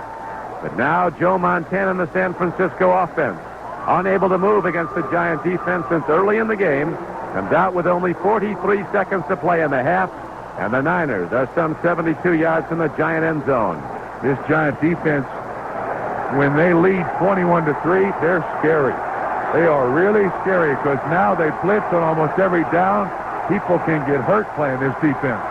Dropping to throw Montana. He gets some time. Pump fake. Near sideline throw to Jerry Rice. He quickly gets out of bounds, and a marker comes in.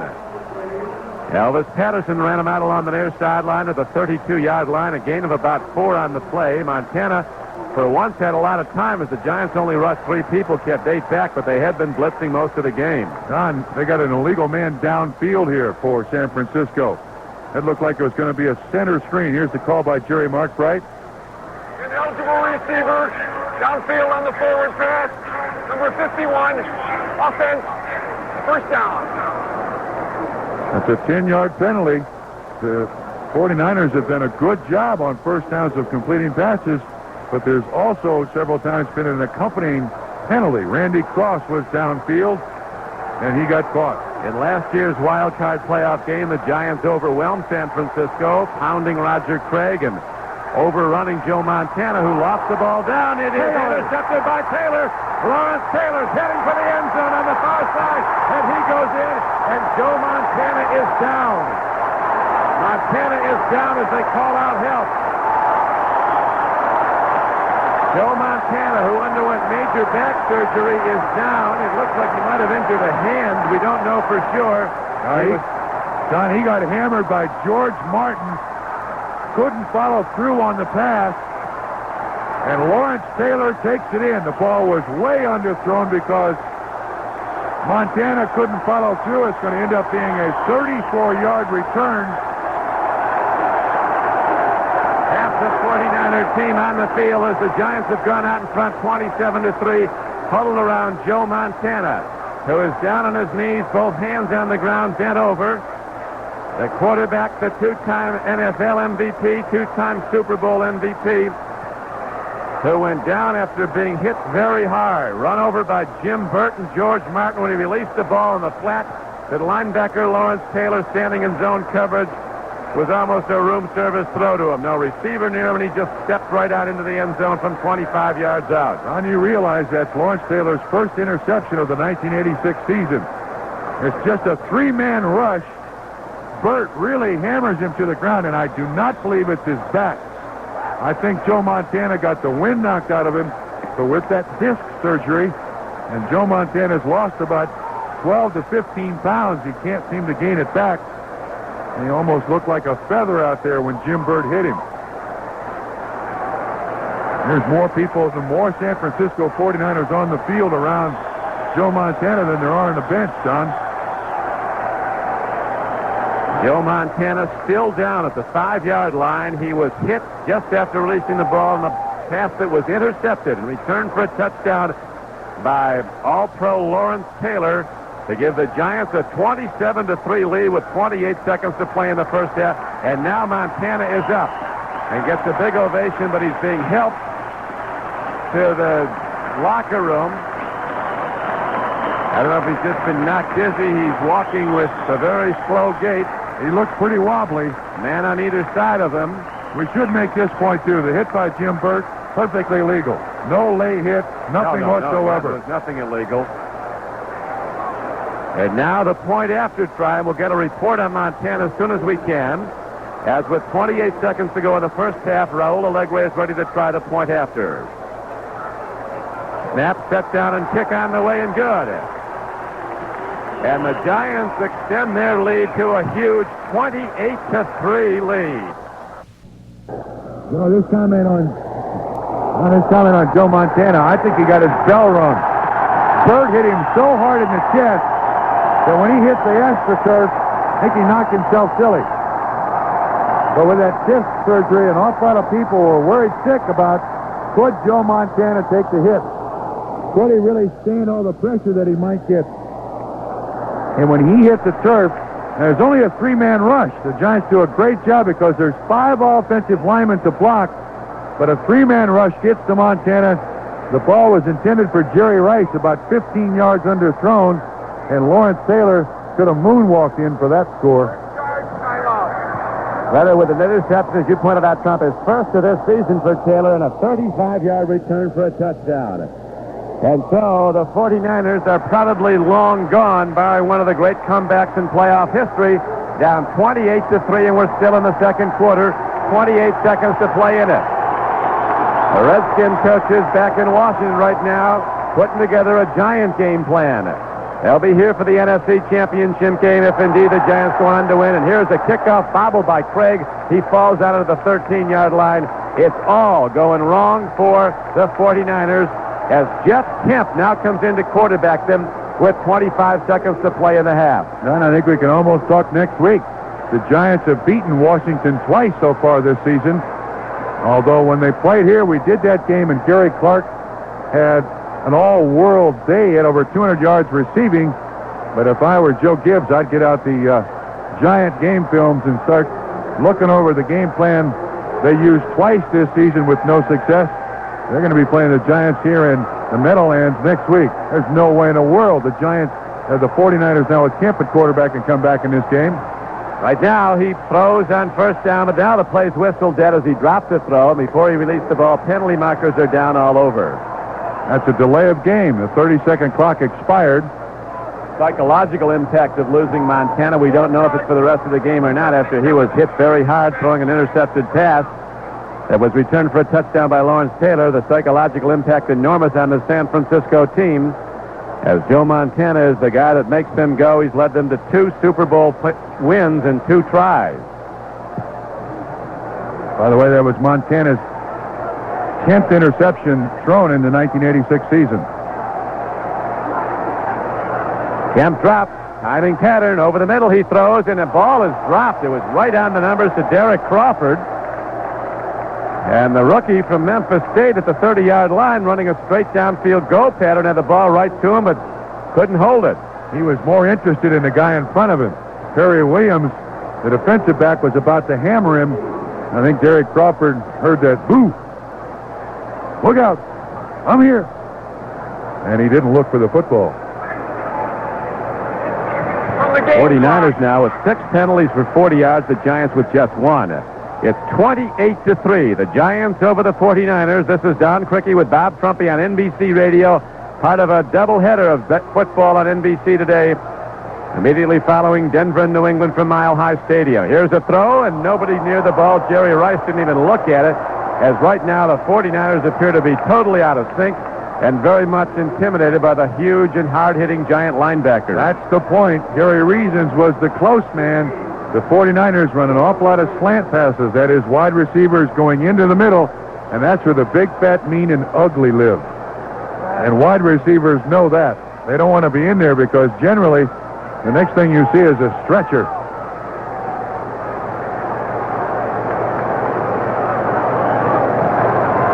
Jeff Kemp, that quarterback, awaits the snap, gets it, backpedals to throw. From the 2, fires downfield, diving at the ball and making the play beautifully is Ken Marjoram. And now they ruled it incomplete at the 36-yard line of San Francisco. With just 6 seconds to go in the half, and the Giants in the lead 28-3. Stay tuned for the halftime show with Stan Martin, and you'll have a chance to win a fine gift for your home furnished by Samsung, makers of affordable home electronics. All it will take is a phone call, and you could be the winner. Stan will visit with Bronco wide receiver Vance Johnson, and he'll check in with Nell Proctor and Dave Rowe as they prepare to call the second game of our doubleheader, New England at Denver. Giants with 11 first downs, 49ers with only 4, but that has not been the story. The Giants' total dominance has in every area. They lead 28-3. Here's a punt downfield, and what's probably going to be the final play of the first half. It will be. McConkey fields it, runs it back, heads for the sideline, and then is knocked down at the 46, and that's it. So the first half ends with the Giants in command, 28-3, and quarterback Joe Montana, the 49ers, in the locker room, injured, knocked out of the game, and being attended to. Stan Martin is standing by in New York.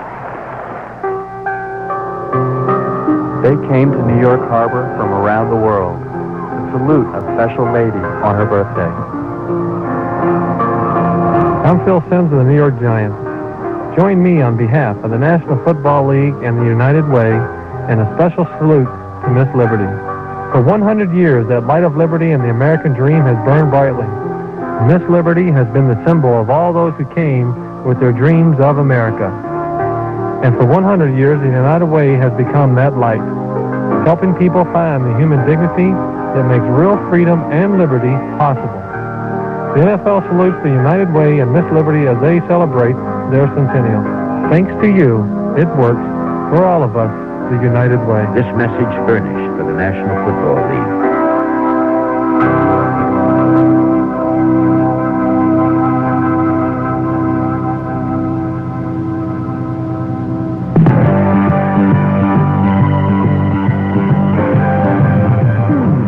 This is Stan Martin in our NBC studios in New York. We are at halftime of Game 1 of our doubleheader, with the New York Giants hammering the San Francisco 49ers by a score of 28-3. The Giants taking full advantage of Niner errors. And, of course, we want to talk more about the first half. We'll review the first half of this game with highlights a bit later in our halftime show. We want to check in, too, with our broadcasters at Mile High Stadium in Denver for the second game of our doubleheader. The New England Patriots against the Denver Broncos. We'll be talking with them. We have a halftime guest on that game. He is Broncos wide receiver Vance Johnson. I keep calling him Vance Johnson, and we'll be talking with him as well.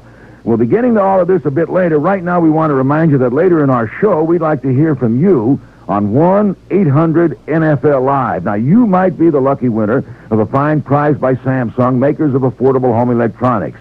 If you are the lucky caller, you will win a portable radio by Samsung. And we get going after this. This is Maury Levy, editor of Video Review Magazine, and we're here with Don Kobus of Samsung Electronics. Basically, people should not be wary of inexpensive products. Well, people shouldn't be wary of products that are branded. In our case, we produce the product that we put our name on, and as long as you can trace a product brand back to a manufacturer and not back to somebody who stuck a name on there, I think you're probably well served. Well, how can an average consumer do that in this business? To become familiar with the brands that are recognized. Read the consumer magazines, read the video reviews. If they don't want a degree in VCRs, then they can usually check with their dealer, and their dealer will recommend a branded product that not only the dealer stands behind, but also the manufacturer will stand behind. The bottom line is Samsung products offer value, performance, and reliability. For your nearest Samsung dealer, dial 1-800-255-2550. Guest is wide receiver Vance Johnson of the Denver Broncos. And Vance, thanks for coming on with us. Listen, I know you beat the New England Patriots earlier in the year at Mile High by a score of 27-20. But the Broncos have been an inconsistent club. You know, they're up, they're down, they're this way, they're that way. Which club is going to show up for this one? Well, hopefully the team that won the first game. You know, it's really hard to beat a team twice in the same year, but we're excited about it. You know, we really prepared, and we're going to go out there and we're really going to put together a good game plan, and hopefully we'll come out on top. You know, Vance, if you get by this one, they've got the Cleveland Browns waiting for you at Municipal Stadium after that wild victory yesterday over the Jets that went into 6 periods. Right. Well, I tell you, I was watching that game. It was really exciting. I think that it's fortunate for us that the Cleveland Browns are going to be tired when we get a chance to go up there. So we're looking forward to the challenge, and I'm just excited about the opportunity to be in the playoffs this year. And for those guys who say, a baseball game's never over until the last man is out, how about that football game? Well, it was incredible, wasn't it? I expected the Jets to win because I thought they had a good chance going into the last quarter, but unfortunately, the Browns came back, and I'm not looking forward to going to Cleveland. But, I think after this game, we're going to be excited about getting up there and just having the opportunity to play. Now, the Pats played a super game down in Miami to get this far. Right. What do you got to do again to beat them? Well, I think by far their defensive backfield is the strength of their defense. And we have to go out there, and I think John has to play a controlled game and try to stay on top and complete lots of passes. And especially our running game has to really be on top. We have to go out there and play a ball control game. I think it's really important for myself personally to get out there and make a few big plays. But now what you're saying is that John Elway has to take what he can get. Exactly. That's what he has to do. And he's going to get the opportunity because they're going to be dropped back in a lot of zone because they know when Elway's scrambling around, he's going to look for the receiver that's open downfield.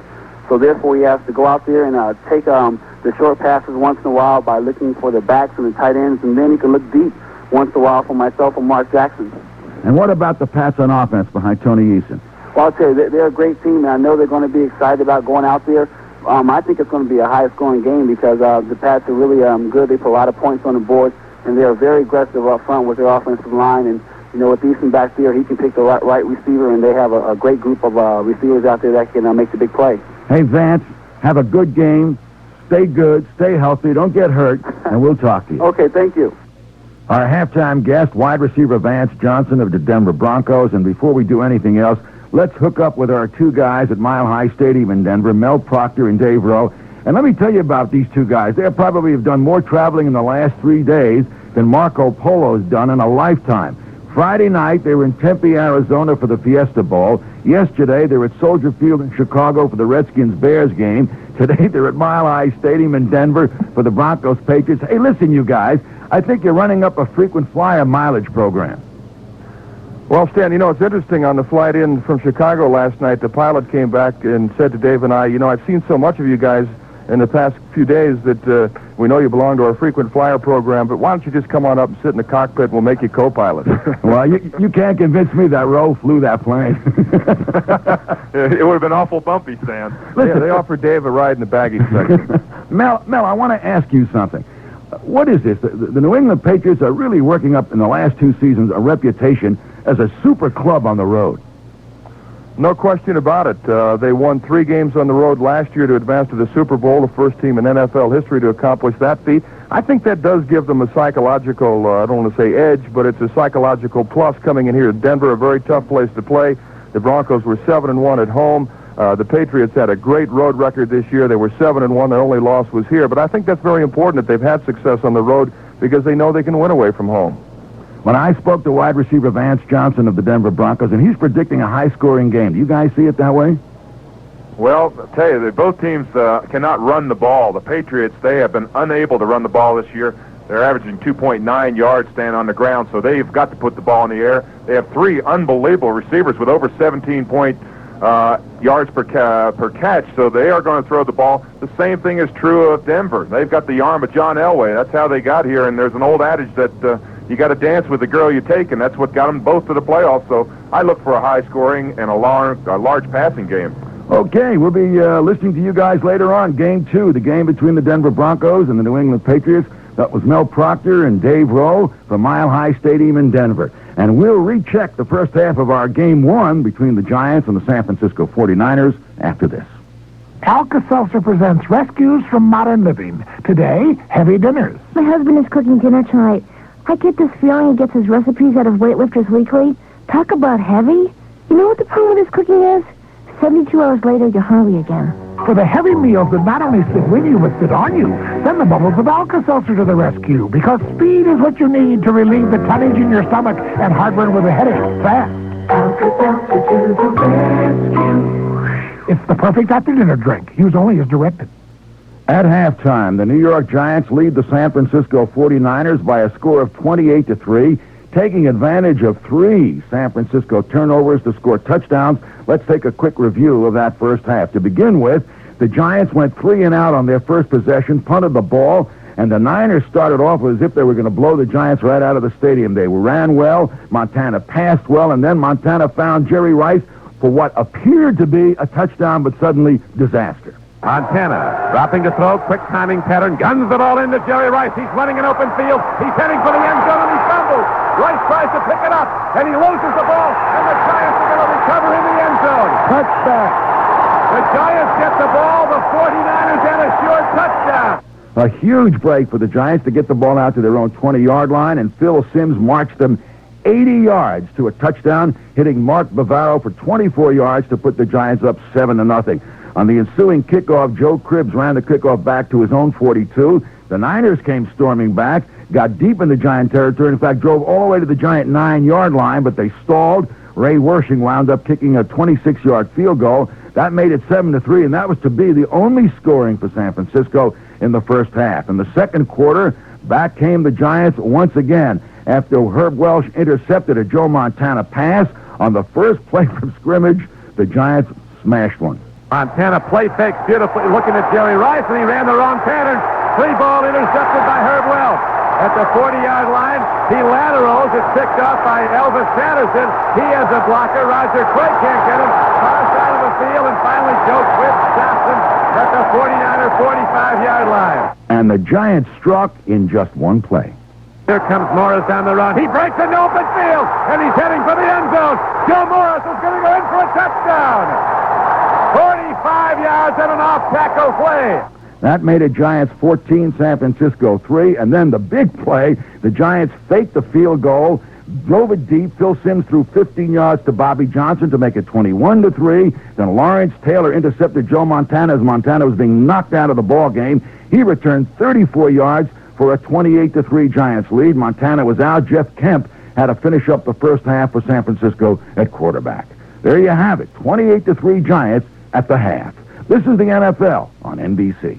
Hi, this is Bill Jurek. When Catherine Catalina and I next get together with you, we'll be taking a look at President Reagan's health. You know, he's going under that special surgery this coming month. We'll be finding out a little bit more about it. Also, we'll be talking with some clinical psychologists who say some men have fears that the baby their wife is about to have isn't really theirs. And have you ever thought about why people who have it all give it up for something else? Bill Jurek and Catherine Catalina, weekdays 10 to 2 on the new MAQ. Now at halftime at 20 after 1 o'clock, here's a check on Chicago weather. Partly sunny today and a high of 37. We're almost there. Tonight, partly cloudy, a low 25 to 30. And then on Monday, partly sunny and a good deal warmer. 40 to 45 degrees for the high tomorrow. How about that? 36 now, the official reading at O'Hare. 39 at Midway. 34 along Chicago's Outer Drive. At 67, WMAQ Radio in Chicago. It is 1:21 as we get back to halftime with the NFL football on the new MAQ. All right, we want to go back to Giant Stadium before the start of the third period and hook up with Bob Trumpy and discuss the first half of this wild football game in which even I didn't expect the Giants to dominate this way. But first, we have a Samsung winner. Our congratulations go out to Bob Wieland of Park Ridge, Illinois. He has won a portable radio from Samsung, and that's a solid way to start out this 1987 season. Okay, we'll be talking with Bob Trumpy about the first half of this game right after I remind you that this is the NFL on NBC.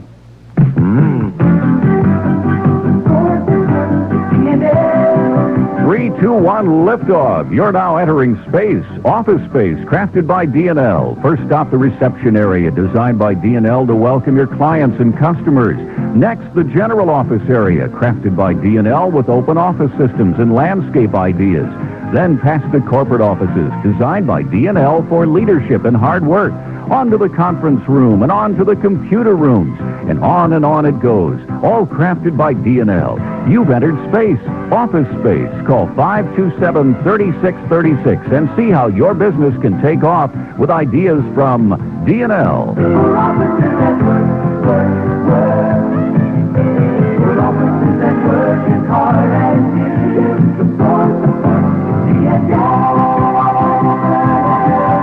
D&L Office Furniture Company, stationed downtown Chicago, Schaumburg, and Chicago North. Call 527-3636.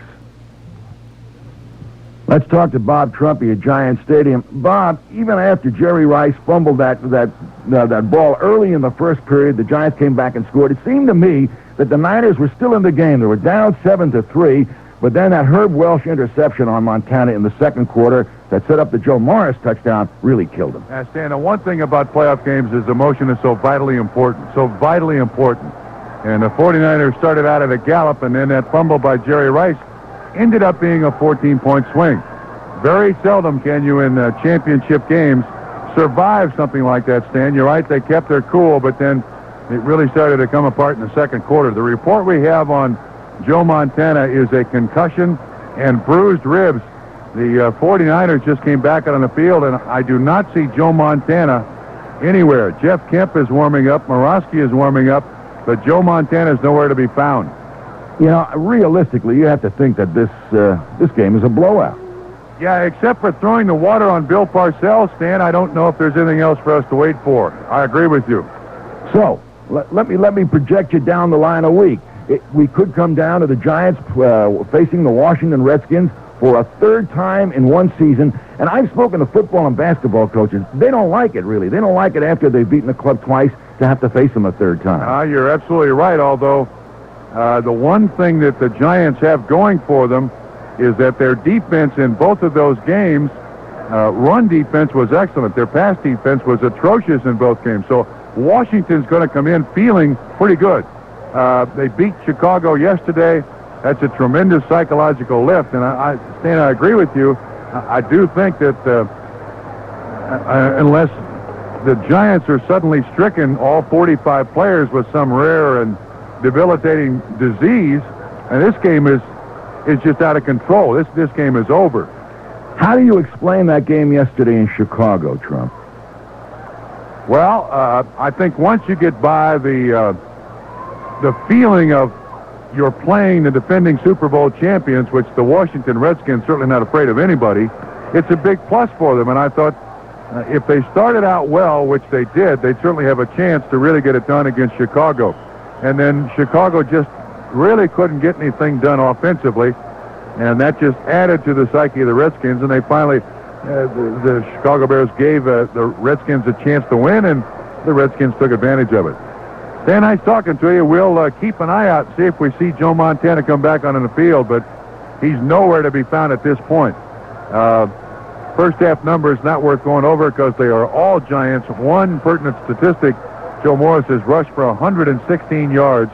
On 15 carries, he has averaged 7.7 yards a carry. Don Criqui. And that was after the 49ers held him to 14 yards and 13 carries the first time they played this season on a Monday night in Candlestick. Now the Giants, in their blue and white uniforms and a 28-3 lead on the board in their favor, are ready to kick the ball off right to left from their 35-yard line. Back deep for San Francisco.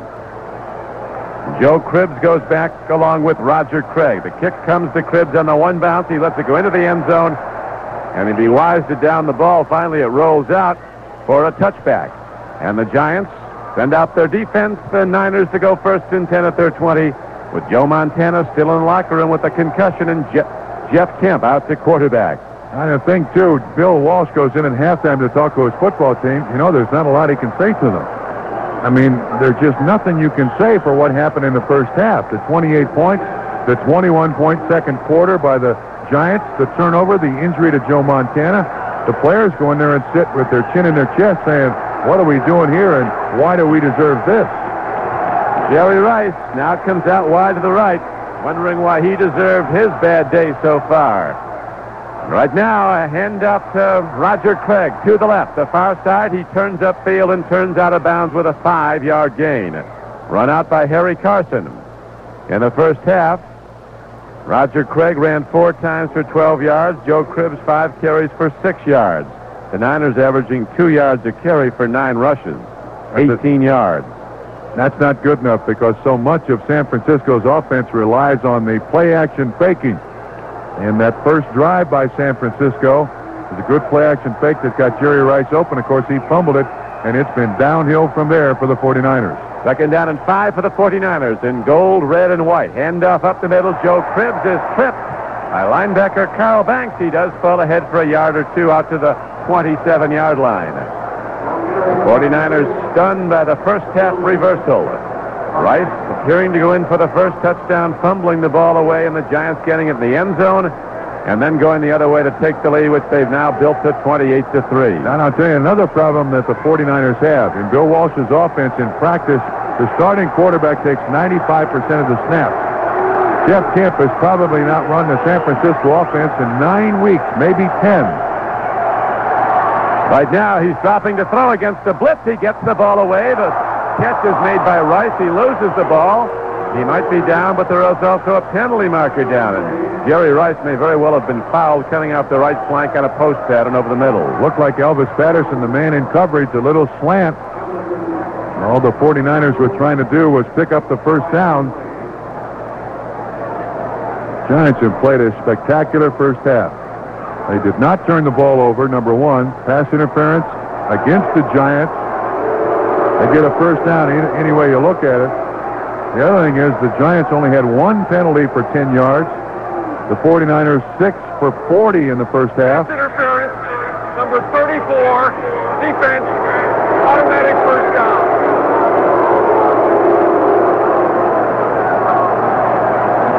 This is Jeff Kemp's game. Still have not seen Montana come out of the locker room. I don't think they want to take any chances with him whatsoever.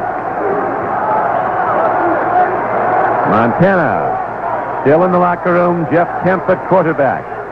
First down and 10 from the 30-yard line of San Francisco. Backpedaling to throw his Kemp from his 24. Far side throw. It's complete to Rice.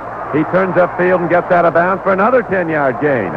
He's out to the 40-yard line. 13:59 to play in the third quarter. It's 28-3 Giants, as the 49ers, stunned by not only the score but also the loss of their great quarterback Joe Montana, who we're told with the concussion, a mild one, could still be back in the second half, but so far he's not returned to the sideline. Herb Welch that time the man in coverage on Jerry Rice, and the Giants going with that we got this game one attitude now, laying back a little more than they should, not really being too aggressive. Bill Parcells, he doesn't like to take his foot up to reset it. Watch for the blitz here quickly to stop this drive. Backpedaling is Jeff Kemp. Near side throw to Craig. Catches the ball, and Carl Banks is on it with a superb play. What a football player, Carl Banks, a 6'5" 240-pound linebacker from Michigan State. One of the highest players drafted when he came out 3 years ago. And he makes the stop in the open field on a swing pass to Roger Craig. There's a loss of a yard at second down, 11 from the San Francisco 39. 49ers got exactly what they wanted, a running back isolated on a linebacker. Very few linebackers can make that tackle with an elusive running back. Banks put him right to the ground, dead in his tracks. Now Banks comes up tight on the tight end, Russ Francis. Niners going left to right. Backpedal is Kemp. Short drop, throws the ball downfield, overthrown for Russ Francis. The ball caroms off the artificial turf, incomplete at the Giants' 30 over the middle of the field. Lawrence Taylor was coming on a blitz, and he forced Jeff Kemp to loft his throw a bit early. Interesting that the Giants, even though you see Lawrence Taylor in the face of a quarterback a lot, they don't really call that a blitz. They use 3 down linemen, and they use Taylor, the outside linebacker, as the 4th man on the rush. It's almost automatic. So what makes Lawrence Taylor even greater as a linebacker and a sacker is that he's getting it off of offensive linemen, not running backs or tight ends.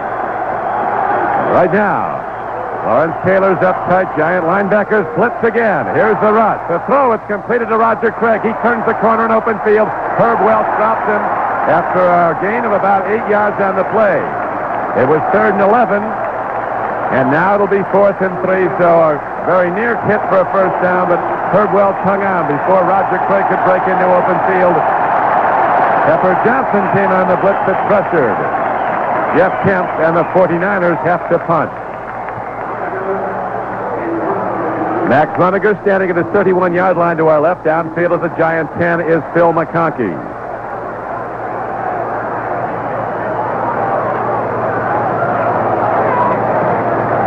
Snap is good. Runniger steps in, hits a high punt, not too deep. McConkey will field it at the 19-yard line on the far side, makes a stutter step move, and dives out to the 24. 5-yard return after a 35-yard punt, and for the first time in the third quarter, the Giants come out onto the field with their offense and a 28-3 lead. This bud for all that you do. There's something special about you. You're building this great land. The future's in your hands. We need more guys like you. You make America work. This bud for you. Anheuser-Busch, St. Louis, Missouri. This bud for you. Hello, Florence. Hi, you or someone delivered an anniversary bouquet to my wife this afternoon. Oh, yes, Mr. Phil, the dozen long stem roses. I found them thrown on the lawn. Not again. Delco Electronics, case history number 29. You see, we just got a new delivery van, and it has a Delco music system in it. And, well, you understand, once our people get to listening to it, they don't want to get out of the van. I know. I've got a GM car with a Delco music system. I know whereof you speak. Is that stereo? Stereo, it's like being there. Yeah. You know what Delco does? What? When the GM vehicle is on the drawing boards, they design the sound right into it with all those fancy computer designs. Do it? Whatever the acoustics call for, Delco does it fearlessly. So no wonder our people don't want to get out of the Hey, van. can Can you blame them? I wouldn't Well, get out. No, hopefully, though, they'll throw the bouquet on your porch next time. I'll tell them to aim for the actual porch. Thanks a lot. Happy anniversary. Bye. A warning. When you decide to get a Delco music system for your GM truck or van, you'll love it too much to leave it. So, did you tell that Florence to sing or two? Well, I got it all straight. Oh, what was that? That sounded like bottles being thrown at our front door. I guess the milkman must have gotten a Delco, too. What? With the score 28-3 in favor of the Giants, 49er fans hoping for turnovers. Well, that's bad news, too. Sims has thrown 20 interceptions on the season, but the Giants have only lost 9 fumbles. This is a team that protects the ball very well, is the point I'm making. The only way the 49ers can get back in the ball game is if the hands of the Giants players suddenly turn to stone. That's the only way, or you can cue the guy who was throwing the water on Parcells today. Giants had it won early. If indeed that's the way it turns out, 49ers might get back in it, although not off what we saw in that opening drive of the third quarter with Jeff Kemp at the controls, as you pointed out, Trump. With Montana back in good health prior to getting knocked out of this game with a concussion, Jeff Kemp has had virtually no practice time. The 49ers with a high-power offense late in the season, winning their division behind Montana. Here is Joe Morris running up ahead, and the 49ers hit him hard at the Giant 26-yard line on a run to the near side to the left. Don, as strange as it sounds, this is the way the 49ers can get back in the ballgame. What they do defensively in this in the first couple of drives here by the Giants will really determine how the 49ers are going to play in the second half. If they can stop the Giants, if they can breed some emotion for their football team, it's a hope shot, but I mean it is a shot for them to get back in this ballgame. Bart Oates, the former USFL All-Star, down over the ball at center. Arden Godfrey are the guards. Nelson and Denson the tackles on a very good Giant offensive line that breaks open the San Francisco defensive front. And big Maurice Carthon pours ahead to a 32-yard line, a gain on the play of about 4. Ran right over Ronnie Lott. Staggered badly, and Lott is limping right now. He All-Pro free safety. Don, he twisted his knee. Carthon ran right, dead over him. And Lott, one of the best tacklers you'll find in the NFL, was folded like a house of cards. The report we have from the 49ers, too, Montana is still in the locker room. They've not taken him to the hospital for observation. He is suffering from a concussion and bruised ribs. Lott limping, but he comes up on the line, fakes the blitz. Here is Joe Morris on a run. He breaks into open field and gets out across the 40. Power pitch to the right, and Joe Morris sweeps ahead for 9 yards behind blocking. Larry Robertson, Jeff Stover combined on the tackle, but it's a first down for the Giants. Ronnie Lott should take himself out of the ballgame. He was there to almost make the tackle and avoided it. You play injured in this game. You play hurt in this game. You don't play injured. I think Ronnie Lott is injured. He's the Pro Bowl safety, and he's really protecting his knees, trying to shake it out there a little bit. Carthon just ran right over him. 1st and 10, no Giants. Now Phil Sims sets his team, and an official timeout is called with 10:19 to go in the third quarter. Giants 28, 49ers 3 at Giant Stadium. The crowd very quiet now. Their Giant team rolling to an even larger margin at this point than was expected by the most optimistic. For some reason, they stopped the 30-second clock, reset it. New player came in for the Giants. Here we go again, 1st and 10. Phil Sims with an eye set, ready to run the ball of the Giants. Carthon the up back, pitch back to Joe Morris, runs wide to the right. Joe Morris turns the corner and goes out of bounds at the 46-yard line to the 47. As the Giants stay on the ground with their huge lead in the third quarter. Ricky Ellison ran him out. The 49ers with Michael Carter at nose tackle. And now Tuya Sissoko is in. Carter and Tuya Sissoko have been alternating. New people come in. Haley comes out. Dwayne Board and Jeff Stover are the defensive ends. As it's 2nd down and 3, and Joe Morris, who was held to 14 yards running on 13 carries in a Monday night game at San Francisco earlier in the season, today has 134 yards on 18 carries in the third quarter. Won a 45-yard touchdown run. Now Michael Carter, the nose tackle, left early before the snap of the ball. We'll see if he was drawn offside. Nope. Number 95, defense. That's the 7th penalty now on San Francisco for this game. 3 turnovers,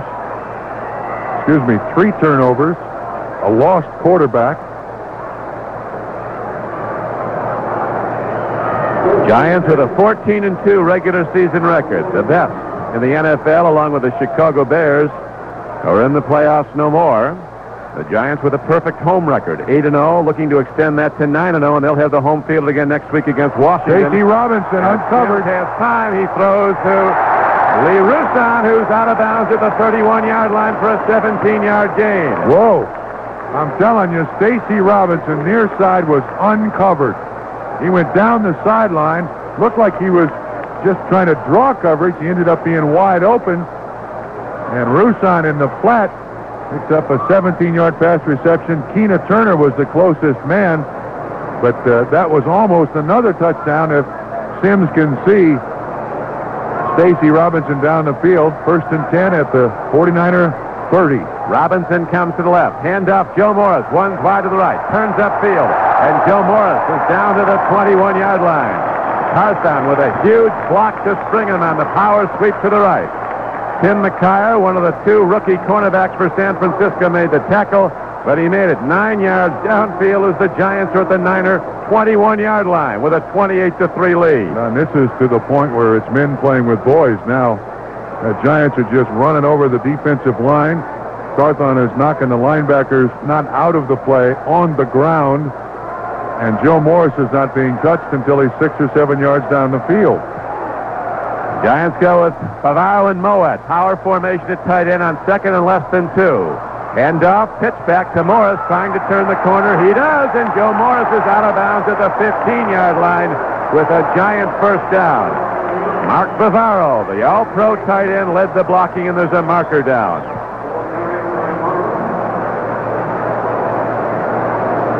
Morris has deceiving speed.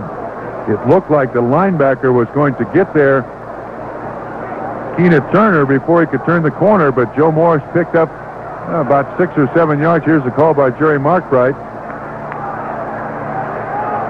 Illegal block, number 89, offense, still 2nd down. No wonder it was such a great block.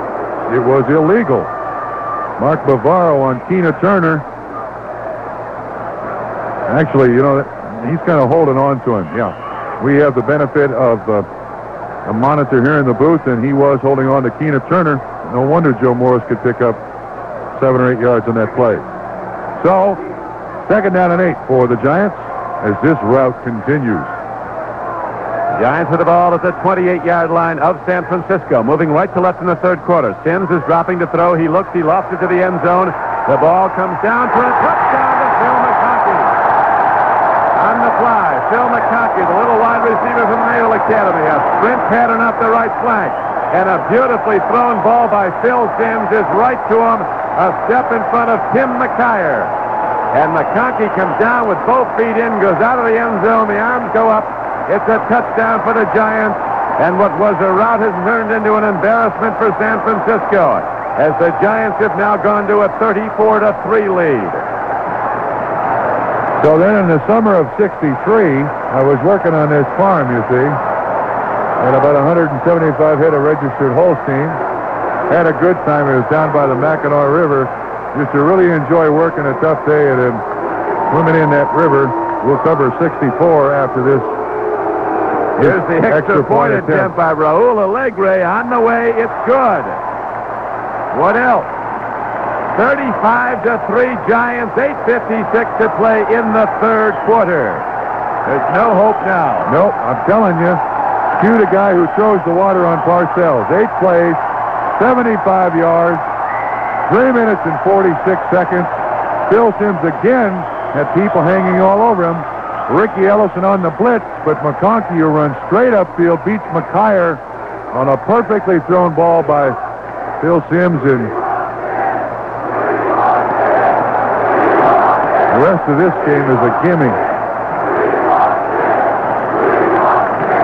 We want the skins. We want the skins. Asking for the skins. They're going to get them next week here at Giant Stadium. A 3rd meeting between the NFC Eastern Division rivals. This one for the National Conference Championship and a berth in the Super Bowl. Raul Alegre ready to kick off now.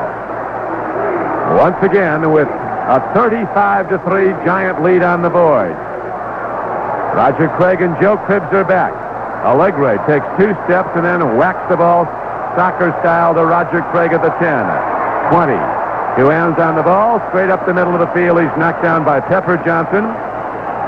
And it's a 17-yard return. Also on the play was Andy Hedden for the Giants. Now, it's almost to the point now where you're in the huddle for the San Francisco 49ers, and the quarterback says, red right, fullback draw. And the fullback says, are you sure you want to give it to me? Why don't you try throwing it down the field a little bit? Let's spread it around here. It's unbelievable. This game turned on the first possession of the 49ers. They were going in to score. Jerry Rice running an open field after a reception for what would be a 50-yard touchdown score, and he untouched fumbled the ball away. Giants got it for a touchback in the end zone and went the other way 80 yards for the first score of the game. Now Jeff Kemp throws downfield and throws it away. He's knocked down after he releases the ball. Leonard Marshall was on him. No flag. It was a clean hit. Intended for Jerry Rice. One of the 49er assistant coaches made a nice catch on the sideline, but those don't count. Leonard Marshall right in the chest of Jeff Kemp. I'm not sure I wouldn't go to the single wing if I were Bill Walsh here for the rest of this game. Something. The high-power, high-sync San Francisco offense is absolutely a memory in this game as Jeff Kemp drops the throw, lofts it down, intercepted and lost by Mark Collins, the rookie. He had the ball at the Giant 45, dove high to get both hands on it, but lost it on the way to the turf. Dwight Clark, the intended receiver, wasn't near him. And it's 3rd and 10. Kemp 3 of 10 for 16 yards. What's that line you used earlier this year if this were a heavyweight fight? They'd stop it. A TKO. Technical knockout, and already knocked out of the game, not in a humorous vein at all, was 49ers quarterback Joe Montana on a play in which he released the ball in the flat to be intercepted and run back for a touchdown by Lawrence Taylor. Montana was waffled by nose tackle Jim Burt on a clean hit, and he's not reappeared on the playing field since. Diagnosed as a mild concussion. Here's a throw and a drop. Jerry Rice was open at the 35-yard line. The ball came in a little bit to the wrong side, but it looked like it was catchable. Again, Marshall puts the heat on, and the Giants will get it back, and hopefully they'll call the Hounds off and run the ball. 35-3 Giants. 8:35 to play in the third quarter. Yeah, repeat that. 35-3 with 8:35 to go in the third quarter. And the best player on the San Francisco team, Joe Montana, not on the field because of the mild concussion. Here is a punt downfield by Runiger. McConkey at his 35. Darting move to the outside, and then he's hit hard at the 46-yard line. McConkey knocked down, but he's up. Making the play again was Bill Ring on special teams. The Giant offense comes out with the Giants leading 35-3 in a moment. I have one very pertinent question to ask you, Don Criqui. With 8:24 to go in the third quarter, 35-3 the score, what in the world are all these people still doing here? Well, I'll give you one good reason. It's been 30 years since the Giants won an NFL championship. It's been a long wait. They're happy to be here for a playoff game no matter what the score, and they're delighted in what they've seen so far, although it is no longer a contest. Giants 35, San Francisco 3. Giants with the ball. Carlson and Morris, one of them ready to run it now. It's Phil Simms ready to take the snap at his 47. Pitch back Morris, cuts inside, and Joe Morris is down at the 47-yard line for no gain. You know, Don, I feel sorry for the San Francisco 49ers being out of this football game. I feel a little bit sorrier for those people who bought tickets from scalpers for $500. And with 8:07 to go in the third quarter, it's 35-3. I mean, they paid $250 a quarter for this football game. Hey, the playoff game of this year, maybe of many years, was the one we did yesterday in Cleveland for NBC television with the Browns and the Jets going to a double overtime before Mark Mosley ended it on a field goal. And the Browns go to the home field for the AFC Championship game next Sunday at Cleveland Stadium. Here's Phil Simms to throw, and he's sacked. Dropping to throw, and the 49ers down 35-3. Do not look kindly on that, as Charles Haley, a very talented rookie linebacker, and another linebacker, Ron Ferrari, both were on him before he could release the ball. I'll tell you, one thing that Bill Parcells has to do for the remainder of this football game, and that is remind his players to play hard. As long as you're playing hard out there, the chance of injury is reduced considerably. When you start floating out there, that's when guys take shots at your knees, shots at your head, and Bill Parcells certainly wants his team healthy for the Redskins next week, and then hopefully a trip to Pasadena. And as a player, you start taking plays off when you're up 35-3. Got to be careful here. 3rd and over 20. Sims, a long ball downfield. Going for it, and incomplete at the 18-yard line on the far flank. Running the fly pattern with Bobby Johnson, well covered by Tim McKyer. So it goes as a long out. It'll be 4th down, and the Giants will punt the ball. Johnson, of course, with a second quarter touchdown reception for the Giants. This Giant team, not a team to let up either. They got lambasted by Forrest Gregg of the Green Bay Packers in the last game of the season when they tried a fake field goal. They won that game 55-24, and Forrest didn't like fake field goals leading by 40 points. Now back to punt. Sean Landetta. Big rush. They almost get it. He delivers a high ball downfield that takes a bounce straight up in the air at the 27-yard line. Giants surrounded as it comes rolling down to a halt at the 23-yard line. Ken Marjoram almost blocked that punt. 49ers trying anything they can do to add some fuel to their fire, but the Giants having none of it. So the 49ers try again now. Futile as it's been so far. Montana still in the locker room with a mild concussion. It's 35-3. Giants in the 3rd quarter. Okay, team, this is it. We made the playoffs. Now I want you to go out there and, hey, where's Jones and Randolph? They're unloading everything they bought at Radio Shack's $80 million clearance super sale. Everything? Yeah, Coach. Auto sound systems, 28 to 40% off. Toys, games, science kits, 28 to 50% off. Plus, 10 to 50% off on electronic parts. And they saved on telephones and telephone accessories, 22 to 44% off. TV antennas, 10% off. And 16 to 46% off clocks, timers, and calculators. Save scoring on stereo receivers, speakers, and turntables, 28 to 50% off. Radio, 16 to 45% off. What a play on selected computers, software, and accessories, 14 to 80% off. A voice-actuated cassette recorder, half price, $29.95. And two-way bass reflex speakers, 50% off at $39.95 each. Plus stereo cassette decks and portables, 36 to 50% off.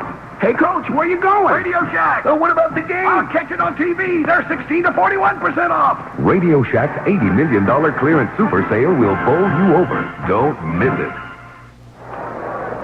Trump, we might have to go to Hula Bowl time at this game. Would you explain? When we do the Hula Bowl, it's a 3-hour package. And, I mean, it starts and it's done in 3 hours. So when the network needs a little time, they just tell the official and time disappears from the clock. I think Bill Walsh would agree with that approach this time. Or as they do on some replay games, when you're watching taped action of yesterday's college football game, the line from the announcer, we move to further action in the same drive. Later in the 3rd period. And the irony of this rout by the Giants of the 49ers, 35-3 now in the 3rd quarter with 6:56 to play, is the 49ers came in absolutely optimistic. The weather broke their way. They played so well down the stretch of the season, they really thought they were going to win today. Out pass goes to Russ Francis, and Big Russ takes on tacklers, and he's knocked out of bounds at about the 25-yard line. They're going to rule him stopped at the 27 and keep the clock running, as the 49ers get a gain of about 4 yards on the play. Francis has had a good year. Caught 41 passes, averaging over 12 yards a catch. Everybody catches a lot of passes in the 49er offense as you're on the field. Dwight Clark had 61. Jerry Rice had 86. Running back Roger Craig had 81. Montana spreads the ball around, but right now Joe Montana is in the 49ers locker room, KO'd late in the 2nd quarter with a mild concussion. Jeff Kemp at the controls for San Francisco in gold helmet, white jersey with red numerals. They're going left to right. Hand off to Cribbs. He turns upfield. Joe Cribbs is stopped for no gain. Harry Carson. These giant linebackers, the thing you teach linebackers is to pursue from the inside out. That is, don't ever overrun the running back. You can watch a lot of football teams, Don. I don't think you'll find 4 linebackers better at always pursuing from the inside out, going through that defense. going through that running back. Carson that time an excellent tackle.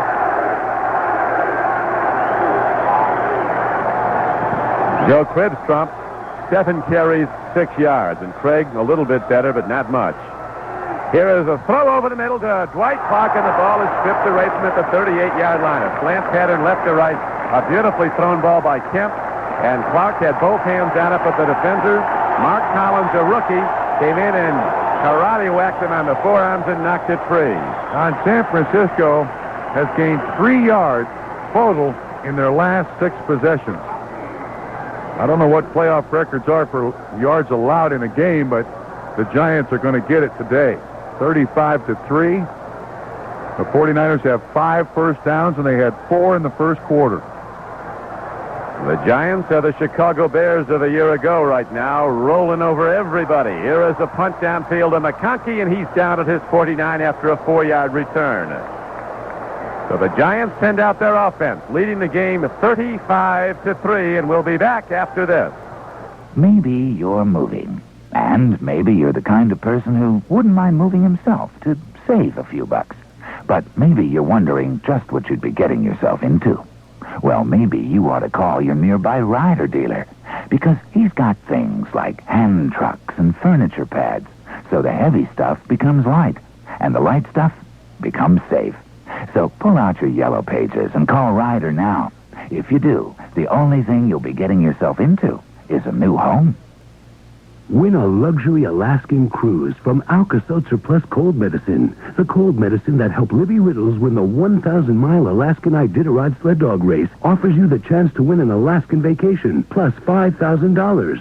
Enter the Alaskan Vacation Sweepstakes by May 31st, 1987. You'll find entry forms at Alka-Seltzer Plus displays in all participating stores. No purchase necessary. Void where prohibited. Must be over 18. Alka-Seltzer Plus. Fast, effective relief for tough winter colds. Use as directed. From the waves of the Pacific through the heartland USA, from the old South to New England and towns along the way, from the Great Lakes to the bayou, from the mountains to the shore. We're your neighbor and you made us America's favorite store. Yes, we're proud to say you made us America's favorite store. Kmart, the saving place. This is Don Criqui with Bob Trumpy on NBC Radio. A doubleheader game coming up from Mile High Stadium in Denver, where the Broncos are ready to go against the Patriots in an AFC Divisional Playoff game later this afternoon. Right now in this NFC Divisional game, the Giants have a 35-3 lead.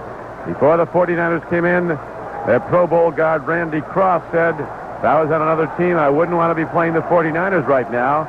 But if the Giants known it was going to be like this, they'd have sent limos to pick up the Niners at their hotel today. 35-3 Giants as Joe Morris breaks into open field again and gets down to the 39-yard line on a slant run for 12 yards and a first down. Carlton Williamson makes the tackle. He's the first guy to touch him.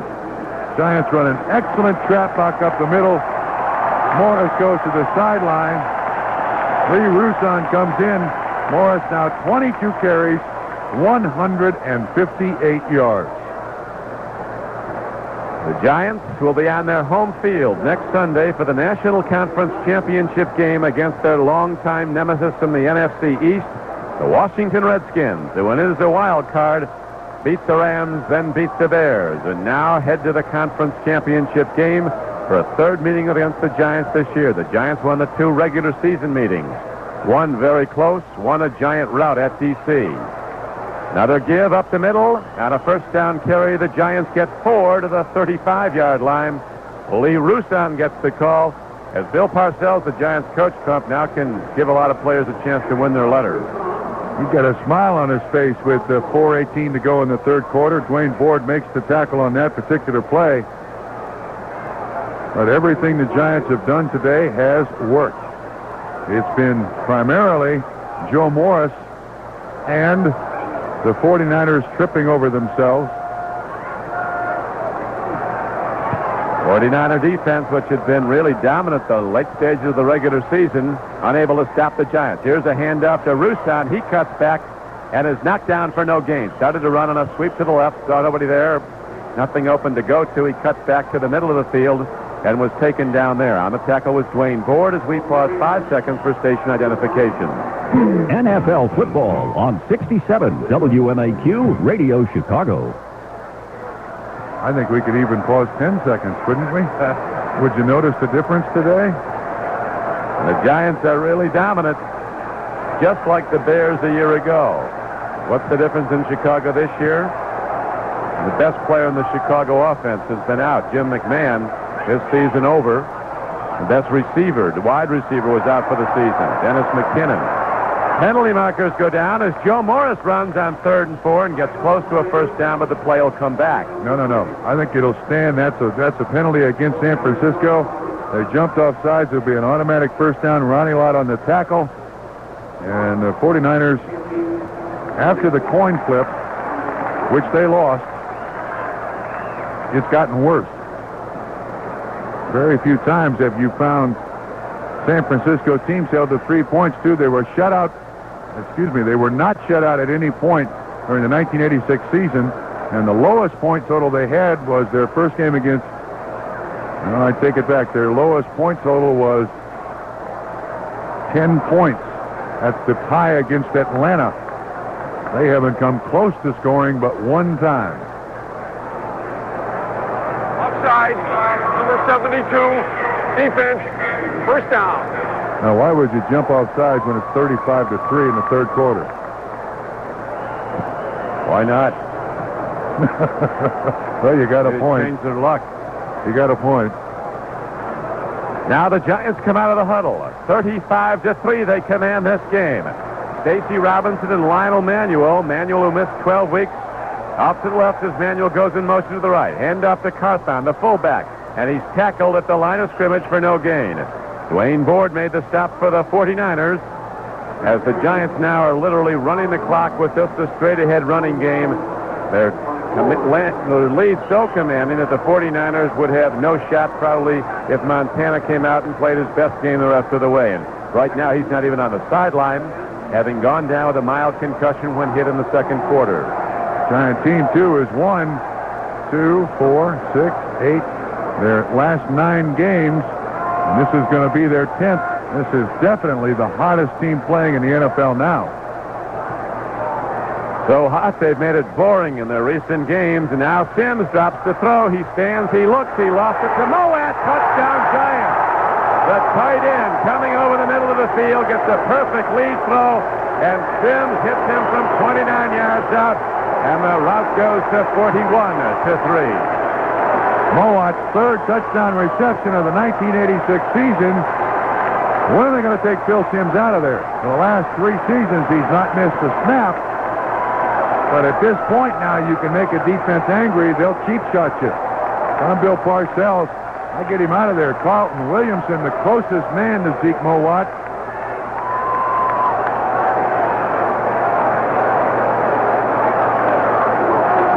And these Giant fans finally heading for the exits. Some of them. There's still plenty here.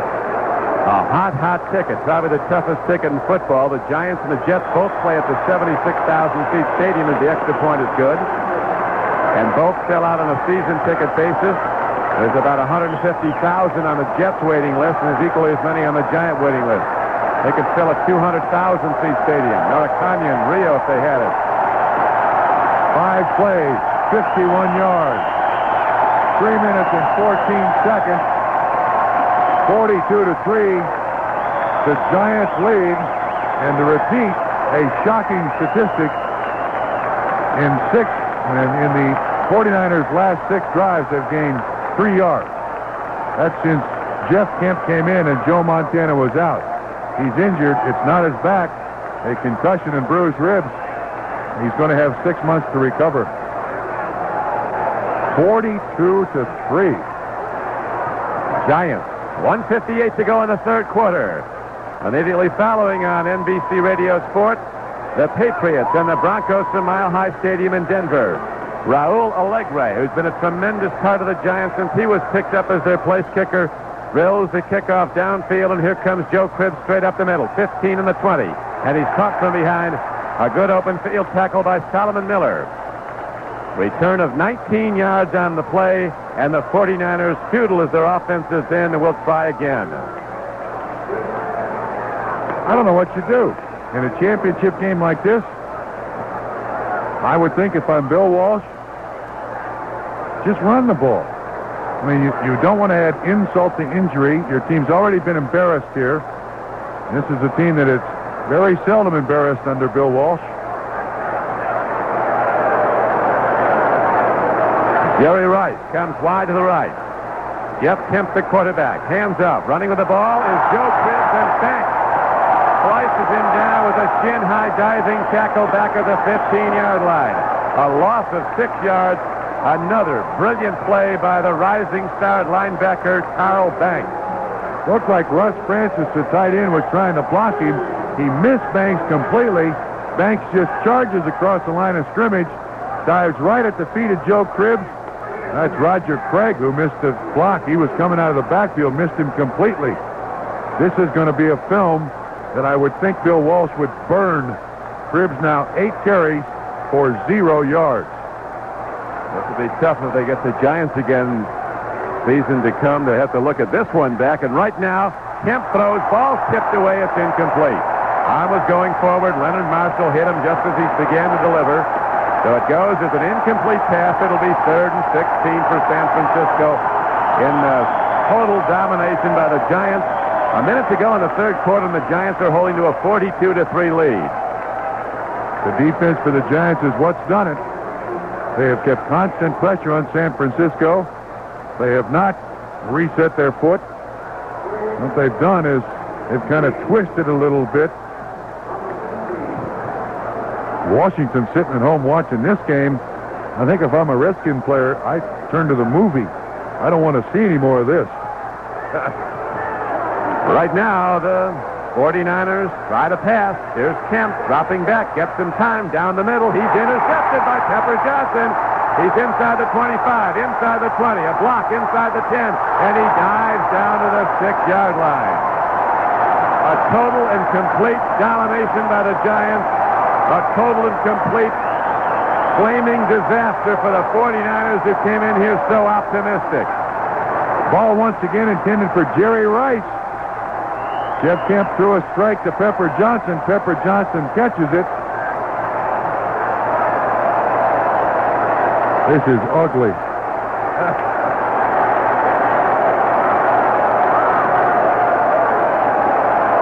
This is really ugly.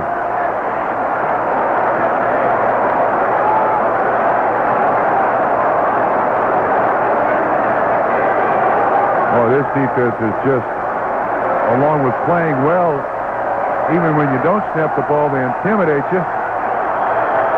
And up to Joe Morris. He runs wide to the right, breaks one tackle, and then is knocked out of bounds at the 5-yard line with 43 seconds to play in the quarter.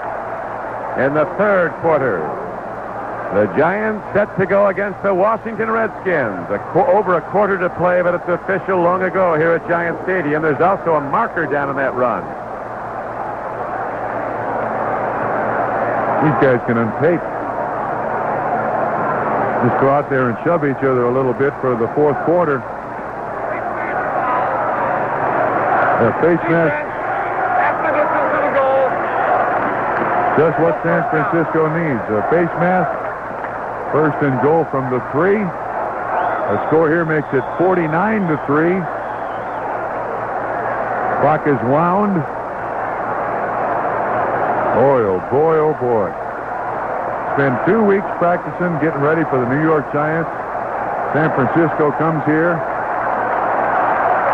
and has this happen to them. Now the Giants set to go 1st and goal from inside the 3. Hand up to Morris, wide to the right. He turns up. He turns into the end zone. Another Giant touchdown. It's 48-3. The 49ers have cashed it in. You can't blame them. They've just flat cashed it in. Morris now 24 carries, 162 yards. And nobody touched him on that one. Double guard pull. They got a great lead block out in front. As stated by Mark Soltow out of the Examiner 3 weeks ago, the 49ers, you want me to read this whole thing or just highlights from it? Whatever. Right now, 16 seconds to play. Allegre's extra point is good again. He's 7 for 7. The Giants ready to kick off again with a 49-3 lead. That's the most times Allegre's ever kicked off in a football game. This has been a record-setting season for the Giants. That scoring drive, 2 plays, 33 seconds. Most victories in a season with 14. Most consecutive victories with 9. That ties their 62 season and their 27 season. Most victories at home, 8. Now 9. Most points scored in the first period of a game, 21. Today they only got 7. For Joe Morris, most yards rushing in a season. I'm going to end up reading this entire press release from Ed Croak. You know that? Most yards rushing in a season, 1,500. Most rushing attempts, 341. Most games over 100 yards. In a career, 16, now 17. In a season, 8, now 9. You name it, the Giants have done it today. High kickoff downfield by Allegre. It's taken by Roger Craig at the 9-yard line. He's across the 15 and the 20. Turns upfield, and Roger Craig is finally knocked down on the near sideline of the 26-yard line. Robbie Jones made the tackle. A 16-yard return. Let's see who comes in here now for San Francisco. Do you stay with Kemp? Yeah, he's still the quarterback. We've yet to see Joe Montana return from the locker room, and I think if he wanted to go out, they should send him to a psychiatrist. No one wants to be on the bench to watch the remainder of this football game. I'd take my seat on the bus, start reading my book. Jeff Kemp's last throw was intercepted by a rookie, Pepper Johnson, and shortly thereafter turned into a touchdown. Joe Cribbs runs wide to the left, and he's swept down, no gain. Leonard Marshall got him as the Giant defense has overrun the pass and run blocking of San Francisco. The third quarter ends with the Giants rolling 49-3. Hi, this is Mike Ditka. You know I'm the kind of guy who hates controversy. That's why I always rent from Budget. Budget gives you more than just a car. And here's a special deal. Now for a limited time, you can get a poster of me free when you rent a car at any of Budget's 53 Chicagoland locations. So go with a pro. Rent a quality car from Budget and get a free poster of me. Or, if you don't need to rent, pay $2 and get one anyway. Take it from me, Mike Ditka. It's worth it. This book for all that you do. You got me thinking about you. Whenever you're near me, I think clearly. You keep on coming through, 'cause you really make it work. This one's for you.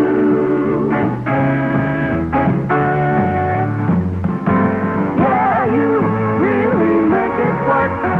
This one's for you.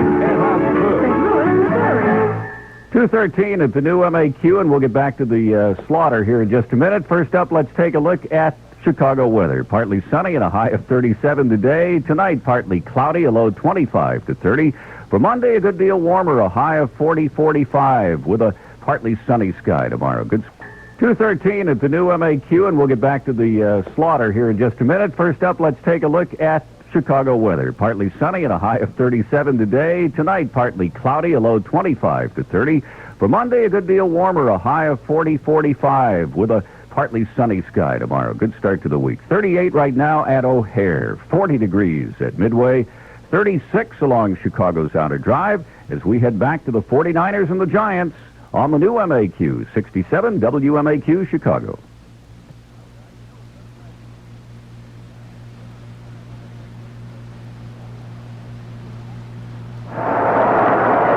Don Criqui with Bob Trumpy at Giant Stadium. After 3 quarters of play, it has been a total domination of the 49ers by the Giants, who lead 49-3.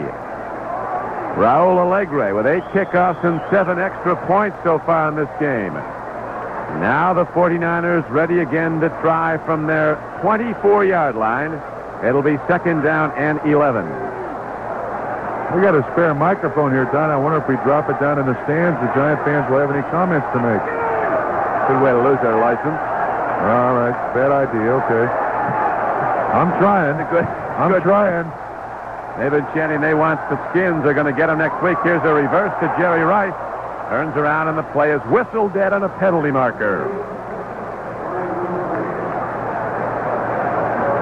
Let's guess who that's going to be against. I'm sure San Francisco, that's the way this day has gone. Here's Jerry Markbright. 77. Offense. Second down. Ball start on the 49ers.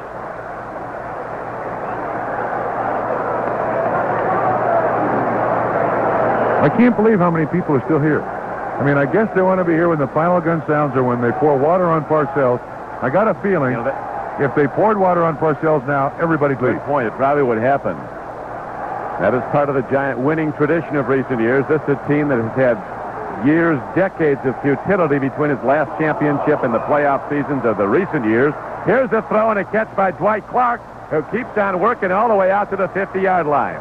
He came off the near flank, the left side, cut over the middle. It was a good lead throw by Jeff Kemp, and Dwight Clark, with about 3 tacklers trying to knock him down, fought his way ahead for a 30-yard gain. He almost juggled that ball, but the Giants have slowed to a walk. The Giants, by the way, Don, consider this. In the second and third quarters, scored 42 points.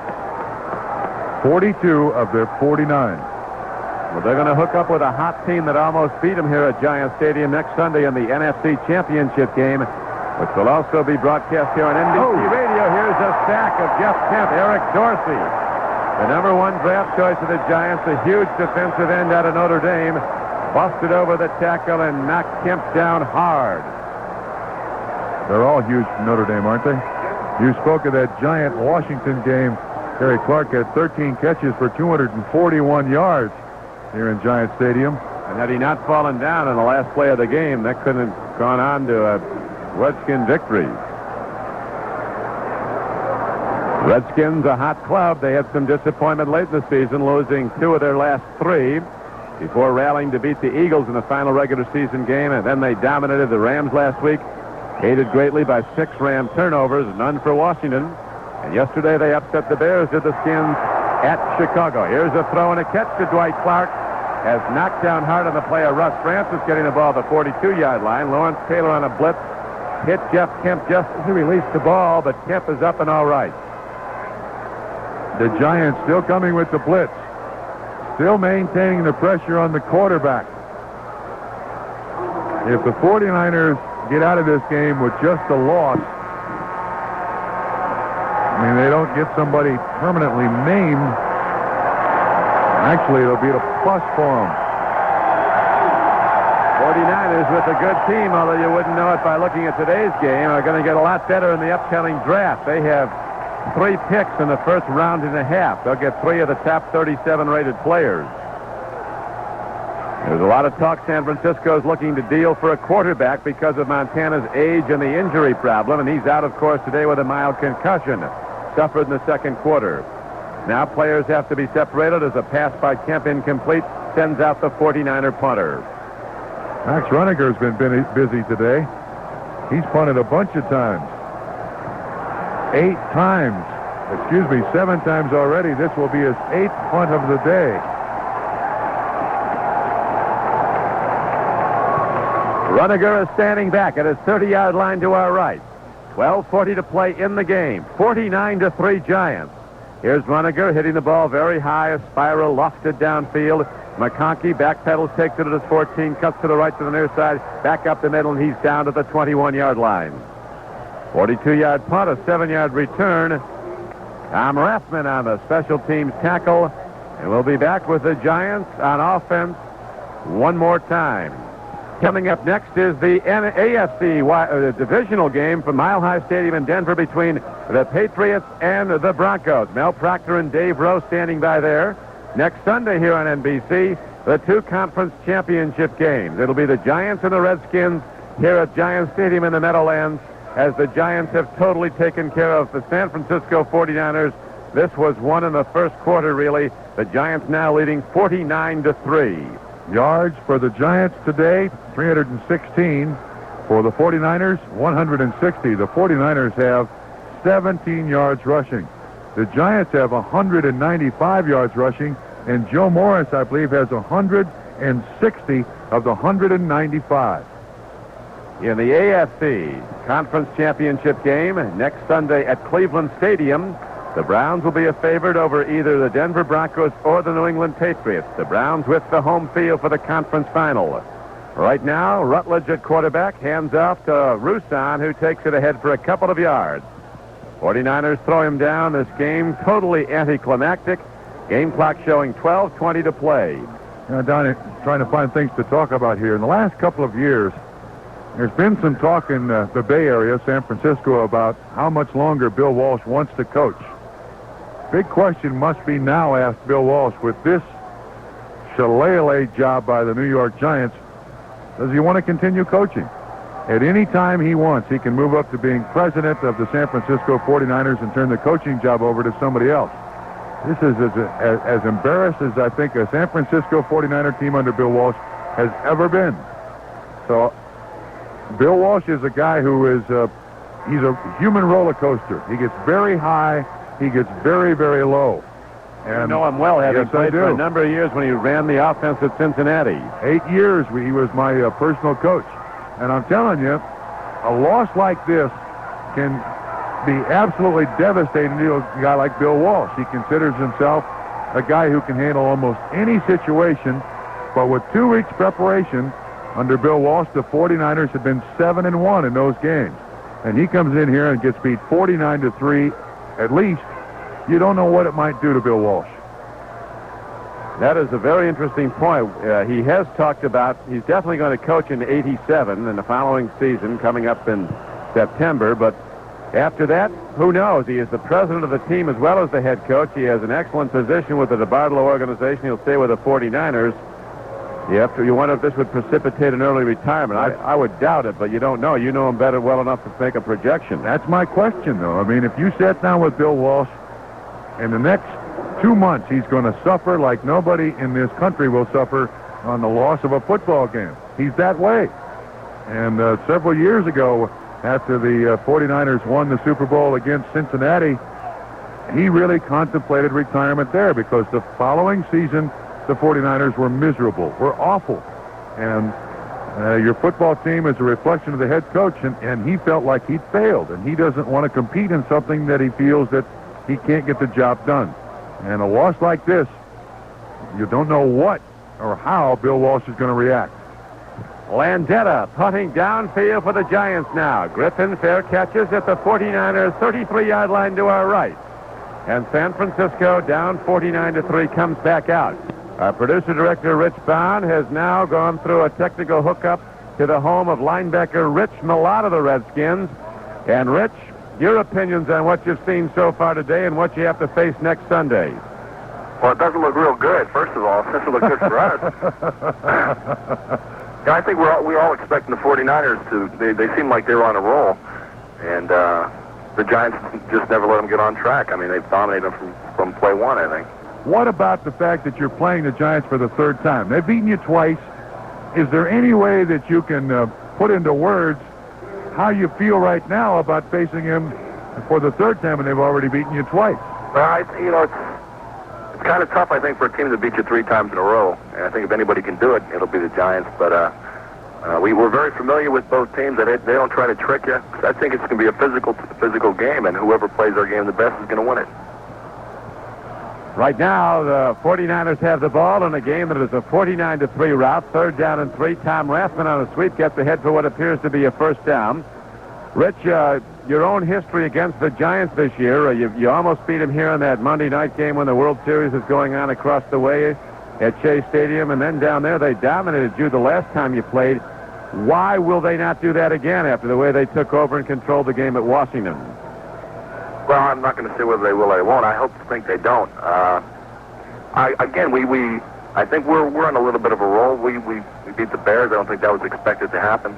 And we're going up against a team that's very similar. They have 2 great defenses, and I think our offense did pretty well against the Bears yesterday. And I think that's going to be the key, the way our offense matches with their defense. We've got to be able to score points against them. Hang on the line, Rich. Don?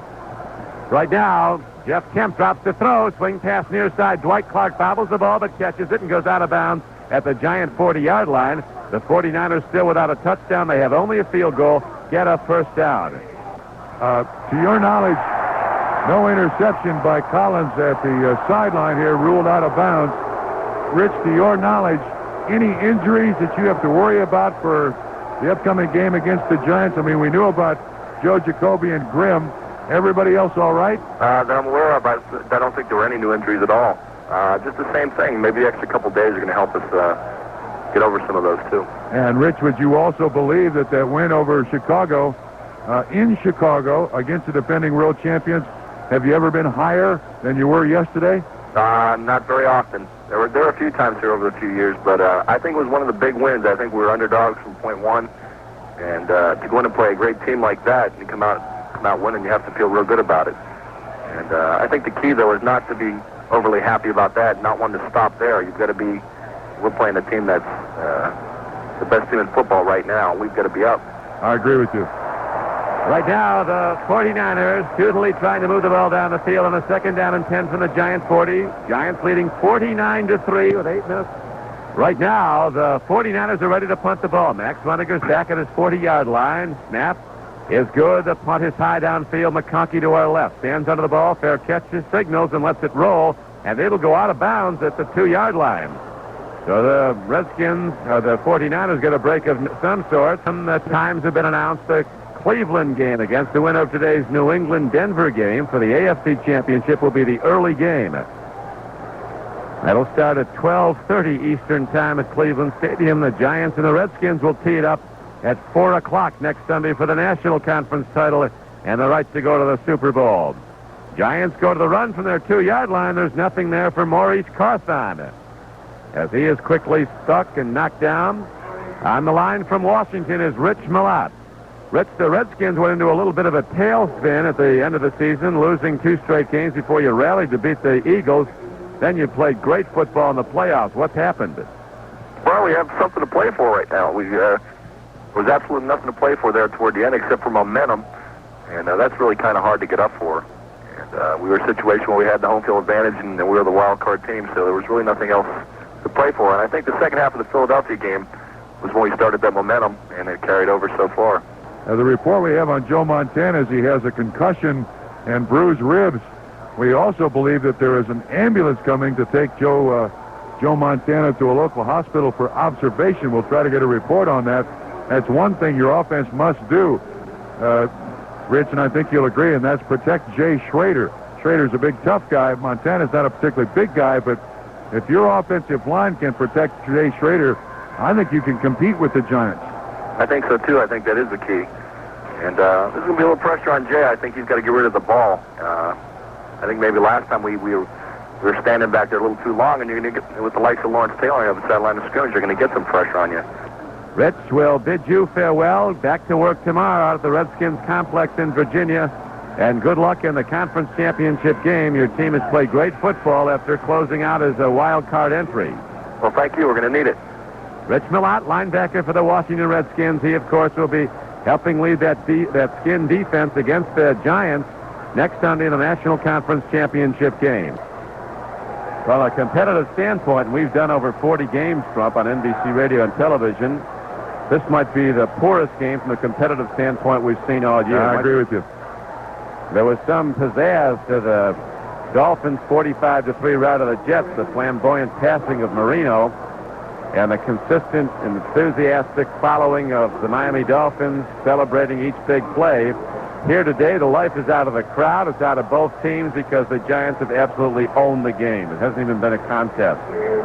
And consider how bad it is for the San Francisco 49ers.